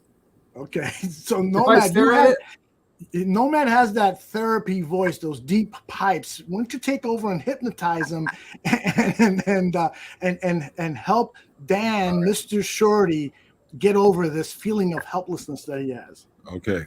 Listen to me, motherfucker. Keep your ass still in that chair. Put your index finger on your nose. Because that motherfucker is big and we don't need to see it. Stand up. I'll cover it up. All right, Stand up. Walk left. Walk left and never come back, you motherfucker. Wow, well done. Wait. Can I come back yet? Wait. I grabbed my balls. Out of security. Is that okay? Are you wearing grab my balls? Are you wearing that new product that you helped develop to stop peeing on your pants? What was the name of that? Oh, Kitty, please play the commercial. Our sponsor. There you go. Greetings. I'm Dr. Dick Richards. Have you ever thought you were done going pee-pee, only moments later to find a drip or 2 or 3 in your underwear? Have you ever felt ashamed? Well, feel ashamed no more. Even the iconic legendary musician Elvis Presley has had his own share of drippy dick. For all the males and the they, them, there, go, thou arts out there. Anyone with a dick. I've invented a revolutionary patented design called Drippy Dicks. Our state-of-the-art patented design can absorb up to 2.5 cups of pee-pee. Place adhesive side down in your banana hammock. Watch Drippy Dicks go to work. The banana hammock is still dry. Just look at that absorption. Drippy Dicks. Made by a dick, for a dick. Drippy Dicks. Man, what the fuck is you doing, man? You guys have got to get yourself a box of Drippy Dicks. Aldo, I know you could use those. You know, every time you take a piss and you think you're done, you know, and you put your dick away and all of a sudden you get a dribble that it's like 1/8 of a cup. It's like 2 teaspoons, maybe 1. Come on. You gotta get into those Drippy Dicks. Jay Sanders, Drippy Dicks 3000. You having dick disasters and shit? You got to buy into the Drippy Dicks because they're just going to get better and better over time. With the more and more people buy into it, it's going to get better and better over time. I like it. You need to go and mummify that motherfucker, wrap that motherfucker up or something. What you doing, man? You made a whole commercial because your dick be getting wet and shit. What you doing, man? What are you? What are you doing, man? Come on, man. It's a topic, man. This is the stuff that white people go through. Why are my nuts in the toilet water? Come on. And Swifty is right. Swifty is right. I got drippy dick all over my camera and everything else. You gotta have your Drippy Dicks for when your nuts drop in the water, when you over tinkle yourself, when you put your dick back in your panties, your man panties. You know. Yeah. They're our sponsor, so man, my dick will hurt just watching that. If you go on Amazon, If you go on Amazon, you can sign up for the subscription to get Drippy Dicks. If you put in the code Barroom Network or Bears Country Podcast, either one of them, you'll get a 20% discount on your first year. How about another commercial and call me Dick? Call me Dick Dollar. My dick get money. We'll have to make one for you. I can see it now. He's walking into a room. I put a money suit on. He's walking into a room and you think he's got a big belly, but no, that's his dick cock curled up into a big ball. I love your advice though, Aldo. You said your advice was because the original video of that was 2 minutes long, and you're like, my advice to you is just too long. And I was like, yep, you're right. I cut it down into a minute. A minute was hard. It was hard to make it a minute, but I know, right? When you, my gosh, I've been in so many situations where I edit something together and it's like, you know what? I feel it that it's too long, but I don't want to fucking touch a single picture I took. If you guys want to see the full 2-length version, you can go to what is now Bears Country Productions, and you can go to search in the videos. You can see the full 2-minute version of that. It's fucking hilarious. Hey, I've had a bad enough life. You ever seen a heroin addict's hands? Yeah. Yes. Somebody that shoots up, what do they look like? They're all swollen up and big and shit. Yeah, the veins are all like because normally a person that does that, they start off in their hands and in their feet and toes and all that shit. Where people can't see. It ends up in their veins. But then what happens after that when you run out of veins there? Where do you end? What do you end up with? Right in the main vein there? Nah, go down a little low, Drippy. Oh. Ooh, I seen a guy tied up, me and my friends, when I was probably about 8-9 years old in an abandoned house, tied all up right there. And he was shooting them up. And that motherfucker noticed us. We were sneaking in there and watching him. He's like, and he was so fucking high, he couldn't even fucking really react because it was after he put the shot in. I'm gonna get you, motherfucker. He was cussing us out and he was trying to get up, but his ass couldn't. And he sat there and he shitted on himself. Oh, man. And it stunk so goddamn bad, man. This is bad shit that I'm sharing with you guys that no kids. The movie Trainspotting. Kind of shit that kids shouldn't see, man. Yeah. Mm-hmm. So I never did drugs because of that motherfucker. Plus, you were playing sports. You should not have been doing drugs. Yeah, that too. But I made some choices as a young boy that I was never gonna be that guy tying up my dick with a string. Tied up my dick with a string. It's the truth, man. Steve Phillips, that's crazy. Thanks for joining us, Steve Phillips. He's my cousin. All right, we killing Hi, the chat, Stevie. man. Let's get back to some. Stevie's my cousin. Just want you guys to know that. He finally comes in fucking 3 hours later. Thanks for joining us, Steve. You fucking worthless cousin. Got any updates, man?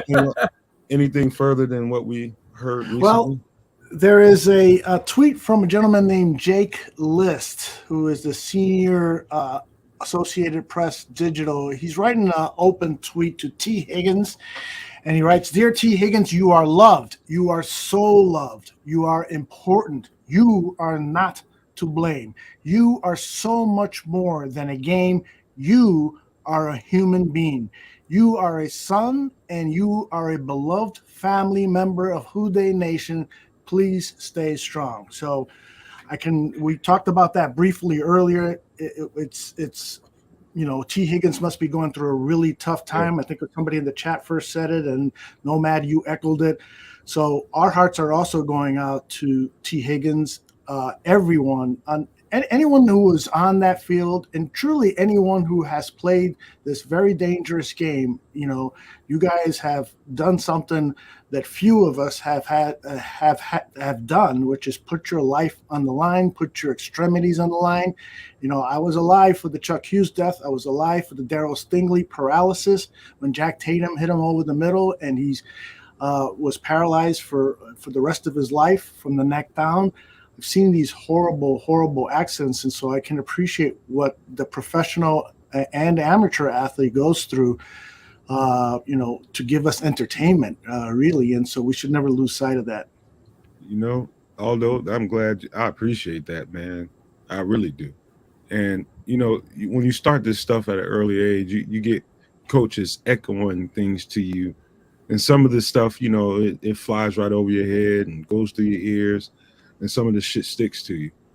And some of the stuff that stuck to me, through the years is, hey man, this the primary premise of football is absolute violence. Mm-hmm. It's absolute violence. Everything about it is violent, and you need to play that way. Okay, coach, what if I hit somebody too? This is what young kids ask. I don't want to hit nobody. I don't want to hurt him. No, run into him and put him on his ass. If it hurts him, so be it. You're taught that at an early age, and when you rise to the level and get to where this young man was at, he understood fully what this game was about and what he was putting on the line. And I'm not excusing any of the violence of the sport for what happened, but the fact of the matter is, this is what you sign up to do, and the repercussions from it could possibly cost you your life, and sometimes that's not really prevalent in most people's. You can't think about it when you're playing the game, or you won't play it well. Mm-hmm. Or even worse, that where your actions cause someone else's life. Yeah. I was a pretty violent young man. I was really violent when it came to football. And it was just, to me, it was just a license to be as violent as I wanted to be. Mm-hmm. And that's what I looked at the game as before I became skilled and refined at what I did. It was about violence. And that's what it was for me. That was the attraction. Leo Factor says the University of Cincinnati Medical Center's public relations will be holding a press conference on the status of Damar Hamlin. No time given yet. So thank you very much for that, Leo Factor. We appreciate everyone in the chat's update. Say that one more time. Go back to it, Katie. The University of Cincinnati Medical Center's public relations will be holding a press conference on the status of Damar Hamlin. No time given yet. So just appreciate the updates from everyone in chat who's been involved in this the entire time. It's been you guys have been amazing. Thank you so much for your input on this, because we're running a show here, and you're able to kind of do things that we're not able to do without losing attention to the show. So we really do appreciate you very much for that. So thank you. I see Swift up there saying that he hopes that T isn't blaming himself. He didn't do anything, man. The reality of it is, Swift, whether it doesn't really matter to him at this point. He's having apparently he's probably having an emotional situation from all of this, and it's natural. Yeah. If you're involved in an incident that may cost somebody their life, that's going to be a natural reaction. So, that's something he's going to have to deal with. Mm-hmm. Apparently, T. Higgins looked very distraught as he exited the locker room and saw his mother outside the locker room and gave her a long embrace. Other than that, he has not said anything publicly. There are no reports that he has said anything publicly.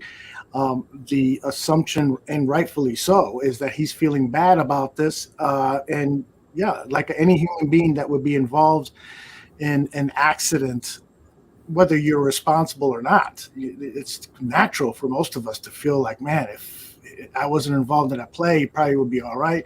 Whatever he's going through, it's probably not very easy. So our hearts go out to them. I got a text from Dan Aguirre saying that the Buffalo Bills are leaving to the airport and on a plane headed back home. So that probably dismisses the idea that there might be a game tomorrow. And that probably in hindsight now makes total sense, because whatever has happened to this young man, it doesn't make any sense to play a game, hours later.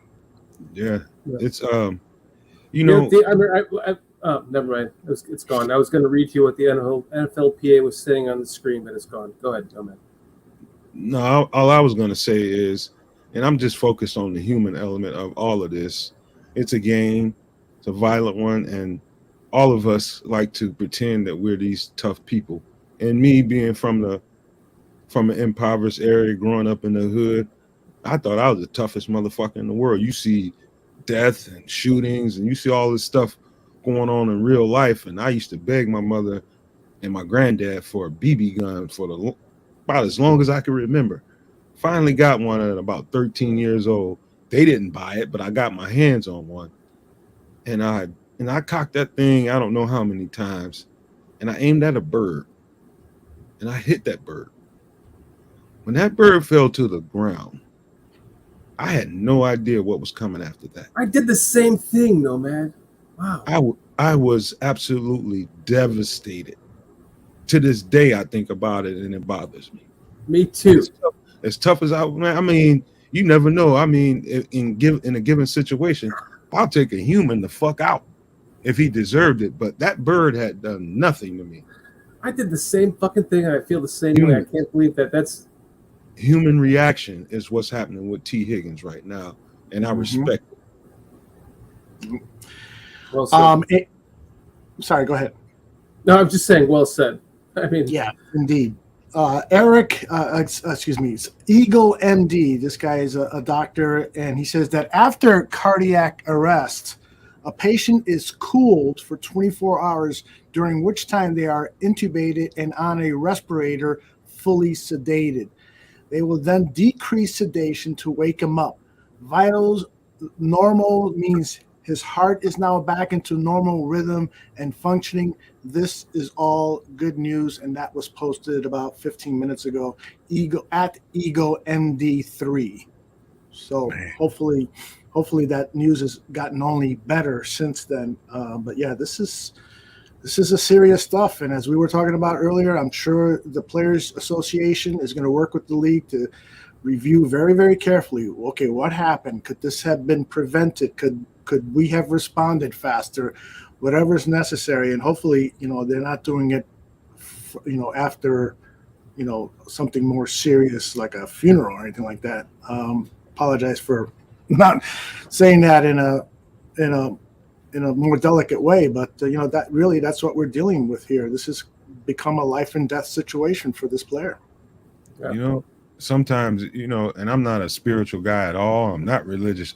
I'm a spiritual guy more than I am religious. I'm not religious at all. But, I've heard so many times I've known people that have been in critical situations health-wise that have come back from that brink. And I've heard different stories. And to me, from the things that I've gathered over the years, is it's about whether or not you want it or not, whether you want to be here or not, and how bad are you willing to fight to stay here. It comes down to being that minute when it comes to your life. And he could be in one of those moments right now, whether it's him, his heart, and his willingness to want to remain here and have a continued life. It could be that simple. Indeed. Yep. A friend of the Barroom, Andrew Callahan, who's a writer for, I believe it's the Boston Globe. He's been on Buffon 55 a number of times. He has tweeted, tonight's game ended because Sean McDermott and Zach Taylor walked their teams off the field. Then, after an hour and 10 minutes, the NFL made an announcement. That wasn't a decision. And so this is my adding to what Callahan tweeted. That wasn't a decision by the NFL. It appears like the Bills and Bengals forced their hand. We're leaving. And so for Goodell to wait over an hour before issuing that statement that the game had been canceled, to me, is going to be heavily criticized, and perhaps rightfully so. He's going to get some shit for that, for sure. Yeah. He's not the right person to be at the helm of this league. If he can't make that snap decision, who knows who was in his ear? Jerry Jones and the rest of the owners of the league, the people that own, stake in the game and the NFL and its brand. Who knows who was in his ear? But if you can't make that snap decision to say, you know what, you guys, this is one I got to make this call, and this is on me. Whatever you guys think afterwards, that's on me too. This can't happen after this point. He's a pussy, and he's got to be one it shouldn't take that long. A guy might have died and lost his life, and you have to really take that long to consider. Yep. And the coaches have to get to the point where they're pulling guys away from it and saying, no, we're not doing this regardless of what you say. You're a pussy. I'm sorry. Yep. Yeah, Jay Sanders has written that people are calling for Skip Bayless to be fired. What do you guys think? Should he be fired or suspended? Absolutely. Yes, suspended. It's time. It's time. Put his ass on notice. Yeah, you have to be more in this world. We're talking about human nature, human beings. We're not talking about robots that you can take to a back room and put a few screws. These are humans in their lives, their mothers, their fathers. They got kids. I mean, come on, Skip. This game has changed. I mean, back in the days when someone got injured that badly, we were talking about it earlier, the Derek Stingleys and the other gentleman. I'm sorry, I forgot his name. Hughes or something. That Chuck Hughes. Yeah. Chuck. Back then, it was just so much of a man's game that it was just kind of like you brushed on from it. Yeah, there was a moment of consolation, but then you moved on from it. Now, in the day and age that we live in now, where everything is so social media driven and everything is so sensitive to everyone's individual perspectives and thoughts, this is a much bigger deal now than it was back then, 30, 40 plus years ago. And it needs to be examined in that nature. And we need to look at the protocols of what the NFL is going to be moving forward when they're talking about injuries like this that happen in real fucking time. Because if someone's going to, I don't like to use the word DIE, but pass away on the fucking field, and you're not going to have any goddamn semblance to humanity, and you're going to make that all about the game and the money, then you need to go fuck yourself twice. So I think this is a big changing moment for the NFL and how they're going to view and they're going to handle things moving forward with situations like this and protocols that they put in place. Yeah, Shorty, we live in a capitalistic society, and everything circles and revolves around it. Whether you agree with our society or not, it revolves around capitalism, and they are in a business. That being said, there are times and moments that transcends that business and that idea of capitalism. That there's times when that has to go right out of the window, and you focus on the human element of what's going on to drive your capitalism, and that's the entertainment business, and that's that player. Exactly. Guys, can I? I just want to jump in here, Aldo. You and I have experience. Please do, Kitty. God damn, you should be joining us the whole time. Hold on. 20 years in the film industry, very high budget films to low budget. Aldo, you've been in television for over 30, 40 years? Yes, 40 years. We have experienced some very tragic. I know what she's going to say. I'm going to have another drink while she's talking. I'll be right back. I'm not going to actually divulge exactly what happened, but I have seen some very horrific, irresponsible calls on the people in power in the studio levels that were in charge that put people's lives in danger and also deaths that occurred. Yep. The fact that they were still airing this, I understand it's a live event and that commercials were still going on. They're trying to cover it. But I agree with everyone. The game should have stopped. When these tragedies happened on multiple movies that I was on, we stopped immediately. There was no question. Why the fuck are we going to film? Yeah. What kind of heartless bastard are you? So when I see this, it also hits me to that level, and seeing him drop, it hits me to what happened to my mother, being resuscitated for 15 minutes. She's 80 years old. Like it really messes with my head that no one has any kind of human compassion anymore. But it's like no one wants to stop watching the NFL. No one here is going to stop watching the NFL, right? Even if it happened on soccer, they're not going to watch. They're going to stop watching it. They're going to keep watching it. Basketball, baseball, sports still continue. It's the people in charge that have to actually take ownership and say, This is a human life, and we need to stop everything that we're doing right now and focus on that person. It's not a knee injury, and yeah, there's been very serious head injuries before, but nothing. I've never seen anything like this. That's why I was very conflicted when I even brought up just to see what happened to him when he fell. It was awful. So, Kitty, I I just want see to it. thank you for interjecting there and saying all that, because, coming from your perspective, that you're speaking from a female perspective who basically loves the NFL because of your husband, and sitting here watching this in real time and giving us the information before we even knew it happened, and watching it from a compassionate female perspective really adds to the humanity to it, and you're 100,000% correct. So thank you for jumping in and saying that. It just, I'm sorry, Kitty, go ahead. it's like the studio people. There was an incident that happened in Georgia where the person in charge put a young woman's life on the line on train tracks, and we were filming there illegally, and he chose to put her there, and that we were not there. We were not supposed to be there. The train schedule was not cleared. Oh my God. She was laying a camera down. The train And came. you can imagine what and happened she got next. hit. Yeah. And we still had memorials for her afterwards. And now they've been incarcerated. They've been found guilty. The producer and the director and the studio person was found guilty.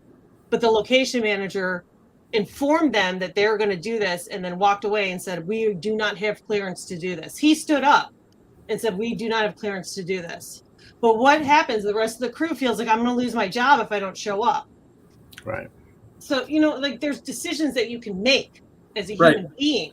You have to be the human being in that situation to go, we're pulling this. I don't give a fuck what my producer says. We're pulling this camera feed. We're turning Yeah. this off. Right. And then they scare the shit out of you by losing your job. Right. And that's sad too, because you know what these NFL players are? They're scared. All these sports, they're scared to lose their job. They're going to show up because they were paid to do that. But when something like this happens, everyone has to take an actual moment and say, we are not supposed to be doing this right now. And, Okay. and like a little thing, just a side note, I'll let you go, Nomad, but they, years ago, when you were the first pick in the draft, or you were the top 5 pick, you got, an $80 million contract.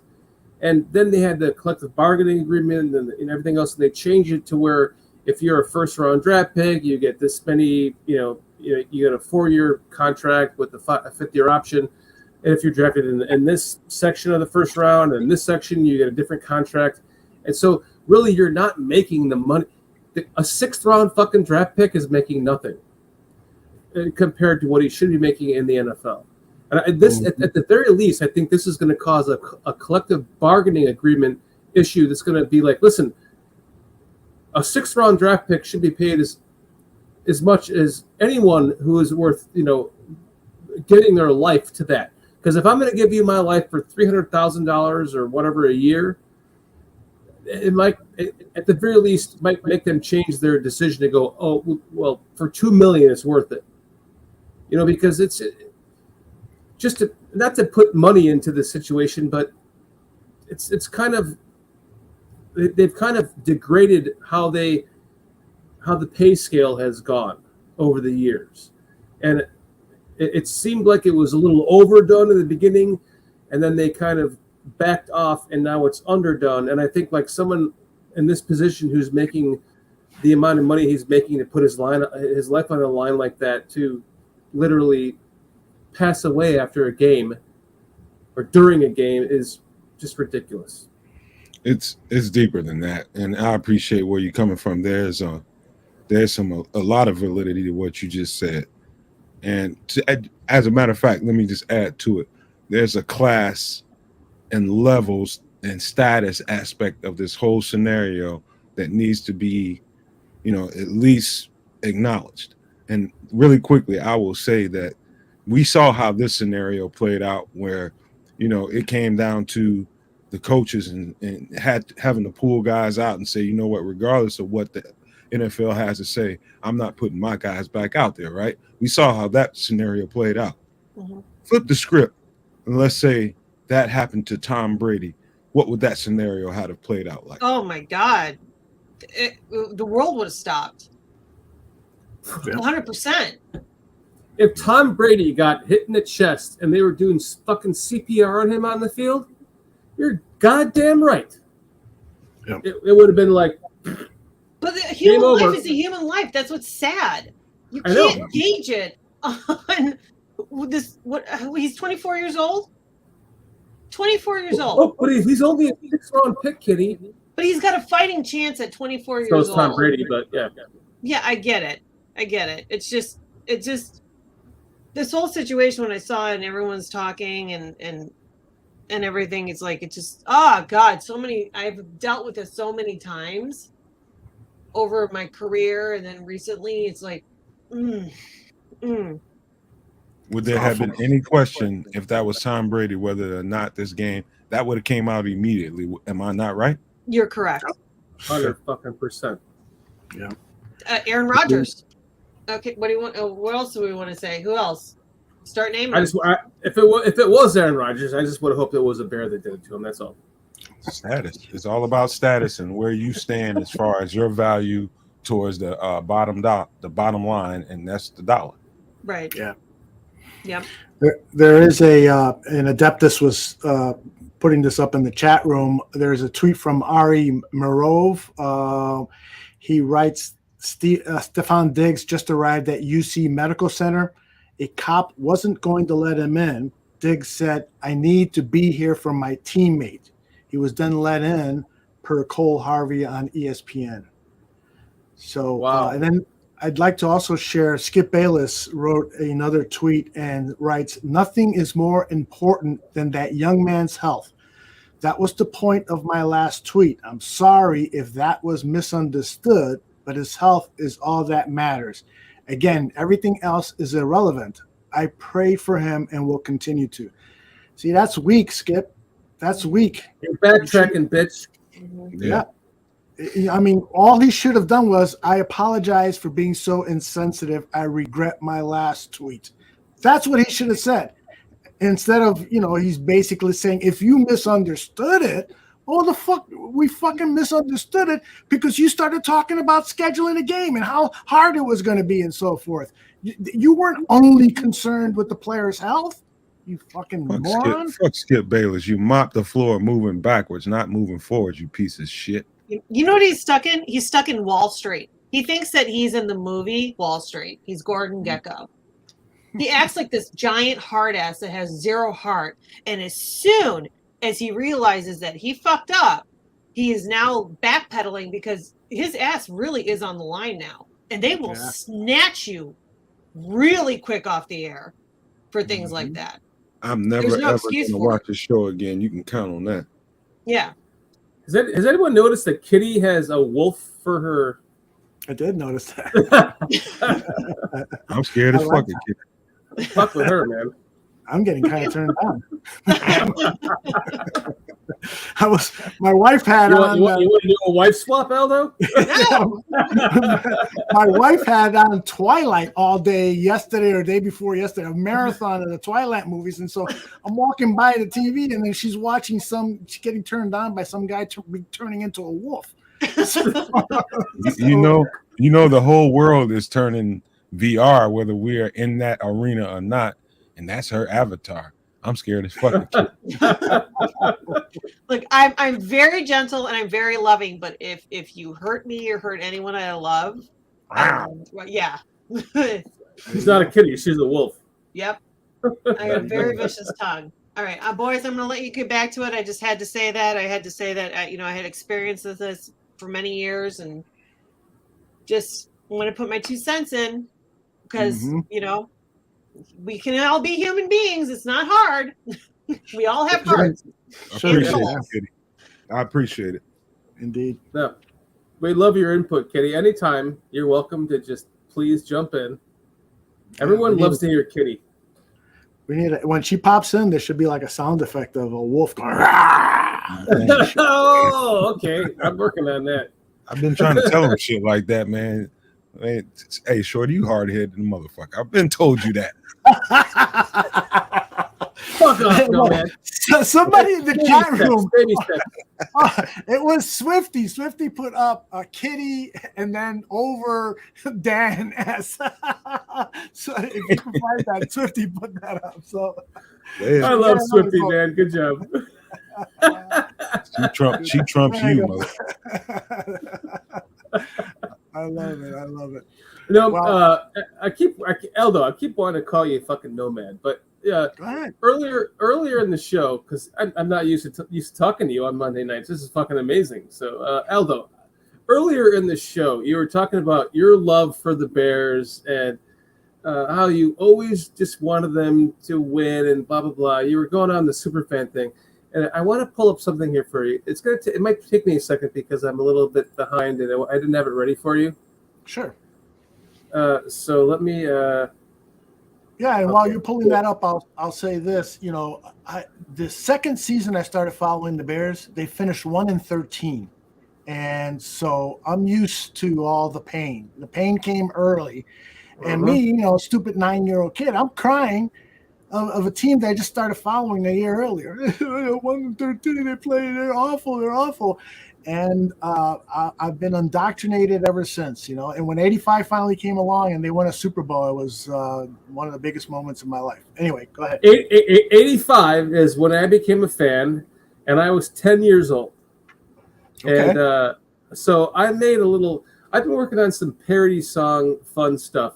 And so when you were talking earlier about your diehard love for the Bears, I wanted to just have this ready to just play it for you, but then the conversation went on, and then we went back into what's going on and current events. But I just want to play this, just kind of lighten up the mood, because there are 47 people still here hanging out with us. So, Aldo, this is my tribute to you as the super fan. I want to know if you kind of feel the same way as me. Here, let's see if this works. Where is it not playing? Why is it not playing? It's not. Well, your audio is all the way down. See, you just your audio is muted. Oh, there we go. Wait. And then play from the beginning. There you go. Okay, there you go. Let me move it back. Okay, it's just for you, buddy. Alrighty. And still can't hear it. Do you hear it over there? You can't hear that? No. Take Do you hear it, Nomad? You can't fucking wait. You can't hear that? I don't hear shit. What the fuck happened? This used to work. I don't know what's going on right now. You gave some advice to Kitty, and I don't know what. Let's see. Well, that's not from YouTube or anything like that, right? When you share. Okay, so when you share your screen like a window, when you're sharing a Chrome tab, there is a button all the way in the left bottom that you check that says Share Tab Audio. Maybe that's why it's not working. No, this is an actual MP4 that I made on your hard drive. Okay. Yeah, it's an actual MP4. It's right here. It's an MP4. Yeah, so there must just be some kind of, because I've never had a problem before where I didn't have any audio. Not play. Oh, that fucking guys, sucks. Jesus Christ. We're entertaining the audience now. Let's get back to that. Didn't work. I'm trying to entertain the audience. It's not working. Goddamn audio. There are tons of Bengals fans are showing up at UC Medical Center to show support for Damar Hamlin, according to Marshall Kramsky, the Emmy Award-winning reporter from the Associated Press. Okay. Bear So Truth more news is coming. Has a question for all of us, I guess. Yeah. What's up, Bear Truth? Shoot. BT9, my man. I thought Bear Truth 9 was a cop, and I misunderstood him with somebody else in the Barroom Nation. I think it's probably PJ, who is a police officer. For some reason, I got you guys confused. But BT9 is probably typing up his question now, and here it is. What do you think of What Chase do you Claypool? guys think of Chase Claypool? What's your belief and thoughts on him? I'm going to go last. I'll let you go first, Aldo. Okay. I believe that Chase Claypool can revert back to the player we saw in his first 2 seasons with the Pittsburgh Steelers. He just needs this offseason to get ready. I have no doubt in my mind that he is going to be, at minimum, a 60-catch wide receiver for this team and be a playmaker. Is he a number 1, like perhaps Ryan Poles was hoping he was getting in that trade? I don't think so. I think he and Darnell Mooney can be 1A and 1B, but truly what this team needs is a true explosive wide receiver that would elevate the play of both Claypool and Mooney. But to answer your question, I do think that Chase Claypool is going to be all right. Is he going to be a superstar? No, but I do have a strong belief that he's going to be okay. I have a follow-up question to you. So do you think if we end up with the first pick in the draft, which essentially would give us the 32nd pick in the draft, which would be the final pick in the first round of any normal draft because of the Miami forfeiture, that he's worth that? No. And I heard you talking about this topic earlier in the show. Yeah, I think, it was a steep price to pay, but Ryan Poles found himself, from reports that I've read, found himself in a bidding war for Chase Claypool. The Green Bay Packers, who at the time had a very similar record to the Chicago Bears, but the Bears had 1 or 2 more losses beyond them, but they made a similar offer their second round pick, and the Steelers went with the Bears because they were forecasting that it was going to be a higher pick than the Steelers. Than the Packers, and rightfully so. They were right to do that. But is it too much to pay? Yes, it is. Sometimes you have to pay that for a quality player, and unfortunately, that's the situation the Bears are in because they're so depleted of talent. Nomad? Here's a bare truth. Here's a small list of things to note before you run to rush to judgment about Chase Claypool. Timing. When was he brought to the franchise? Week 5, week 6, something like that. Yeah. Yeah, early part of the season. Well, semi-early part of the season, somewhere towards mid-season. What was it? What week was it? It was, I want to guess it was week 7. It was right before the trade deadline. So the trade deadline was in early November. It was, wasn't he? He was in the game that we were at, the Dolphins game, wasn't he? Yeah, that's right. First game. That was his first game. Yeah. I'll round it off a little bit and say somewhere towards mid-season.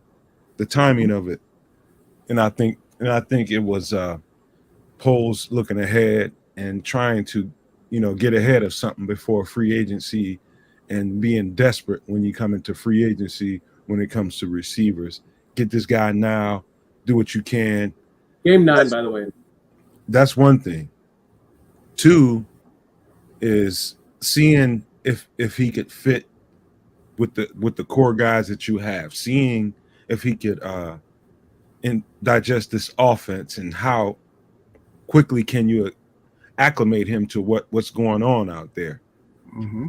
Another thing to consider is the injuries, and what that has taken away from him being able to get rapport with Justin on the field. That you have to be out there from Monday through Saturday in order to get rapport with the quarterback for that week and that game plan. Justin gave you a nugget in his press conference saying that, hey, he basically told you, hey, we didn't get him on the field until Wednesday. We didn't get him in walkthroughs. We didn't get him in early parts of the install. He came in on Wednesday or Thursday. Might have been Thursday when he had his first full practice. I don't even think he had a full practice then, because all week it said he was having limited practices. And that tells me that he's not running full routes in practice. So that's, all of the, and I'm not going to sit here and make a whole bunch of excuses for anybody, but all the questioning whether Chase Claypool is a guy or not, that's silly to me. He hasn't had the time nor the reps nor the balls thrown in his vicinity for people to jump to so many conclusions and be so hyperbolic about it. I think people just need something to complain about, and that's an easy target. Can I ask you a follow-up question too, Sure, Nomad? What do you think about him blowing up in the game and Justin Fields having to come calm down on the sideline? Is that something? What good receiver worth his salt and his stink in the world, his fucking stink in the world has not had that moment? Right. Mm-hmm. I posted a video yesterday where I swore and said, Justin Fields, get rid of the fucking ball. And, I was feeling what Chase Claypool was feeling there. I'm wide open. There's nobody open deep. You've been holding the ball for 5-6 seconds. Get it to me. I'll pick up 4. Maybe I'll break a tackle, pick up a first down. Instead, Justin gets sacked. Instead of it being second and at least 6, it was second down and 17 because he lost 7 yards on that. So it's natural for, just like we fans get upset with our quarterback or when our receivers drop a pass and so forth, for us to not condone, or for not to blame. We shouldn't be blaming Chase Claypool for getting emotional about getting the ball into his hands. So I'm cool with it. It appears to me that they're starving him for a reason, and I can be really deep into the weeds right now by saying, hey, they know what they're doing by not focusing on him and not targeting him right now to see how he might react. Who knows? I don't know. I'm not in that locker room, but I can tell you this: it's not important what you saw on the sidelines or in that instance. What's important is what happened after that in regards to your team. Did they get their arms around it? Did the coaches get their arms around Chase and say, hey, man, we love you, dude.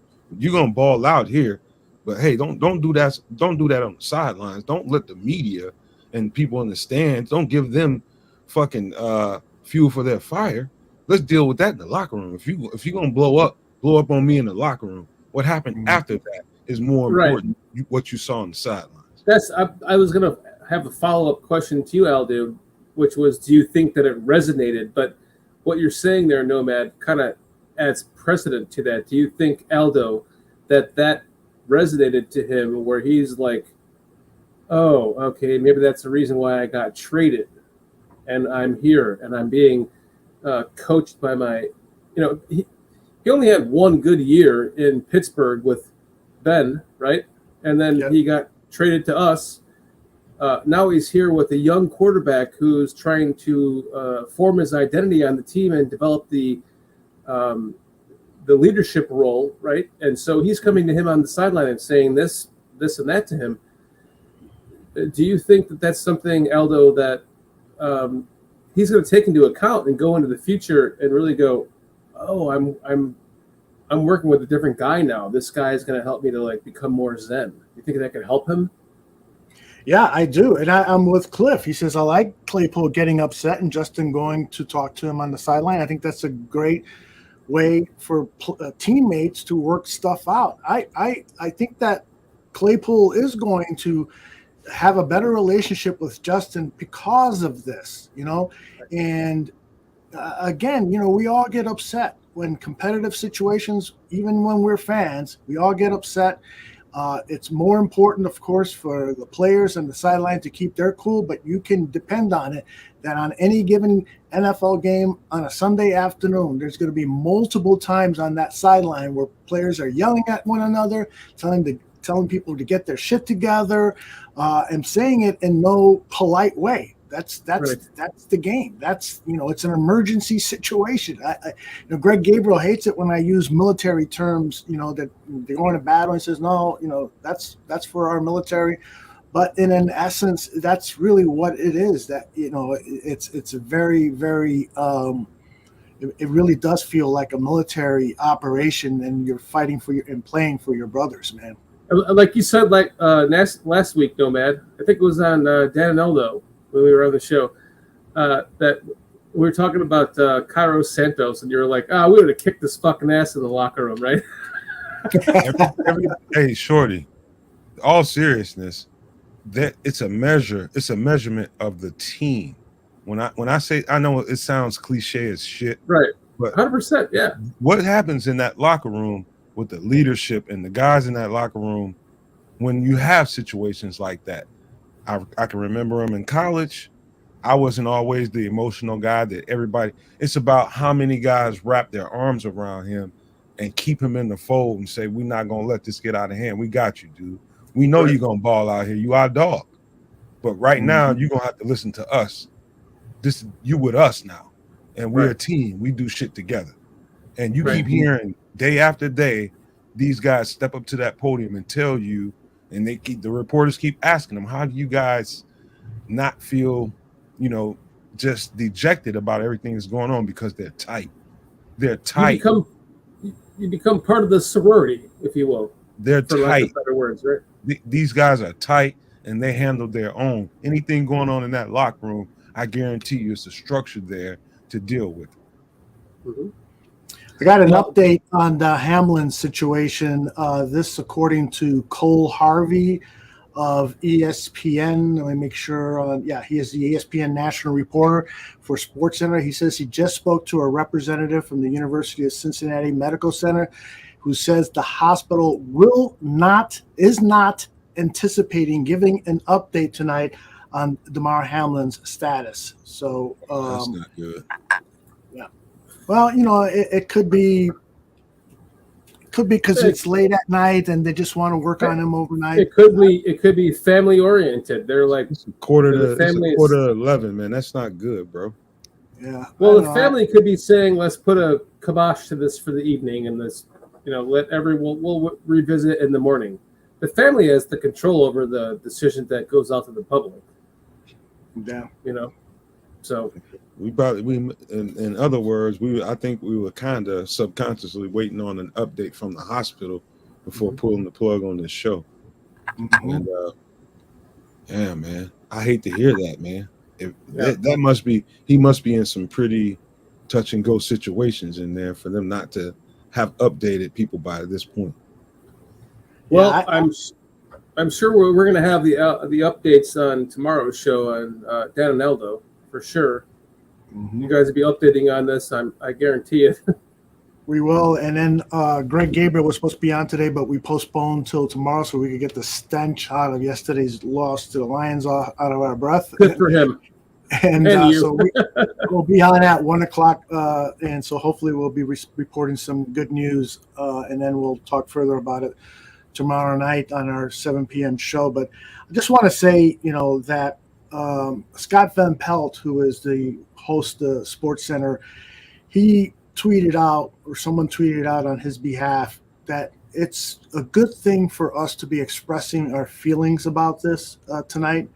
And so I'm so happy that you guys, Nomad, you and Mr. Shorty and Kitty had this show on tonight to discuss this, and that you guys were able to adjust accordingly and treat this subject with the respect that it's due, and with the prayers and good vibes and hopes that we've been sharing personally and from people in the chat.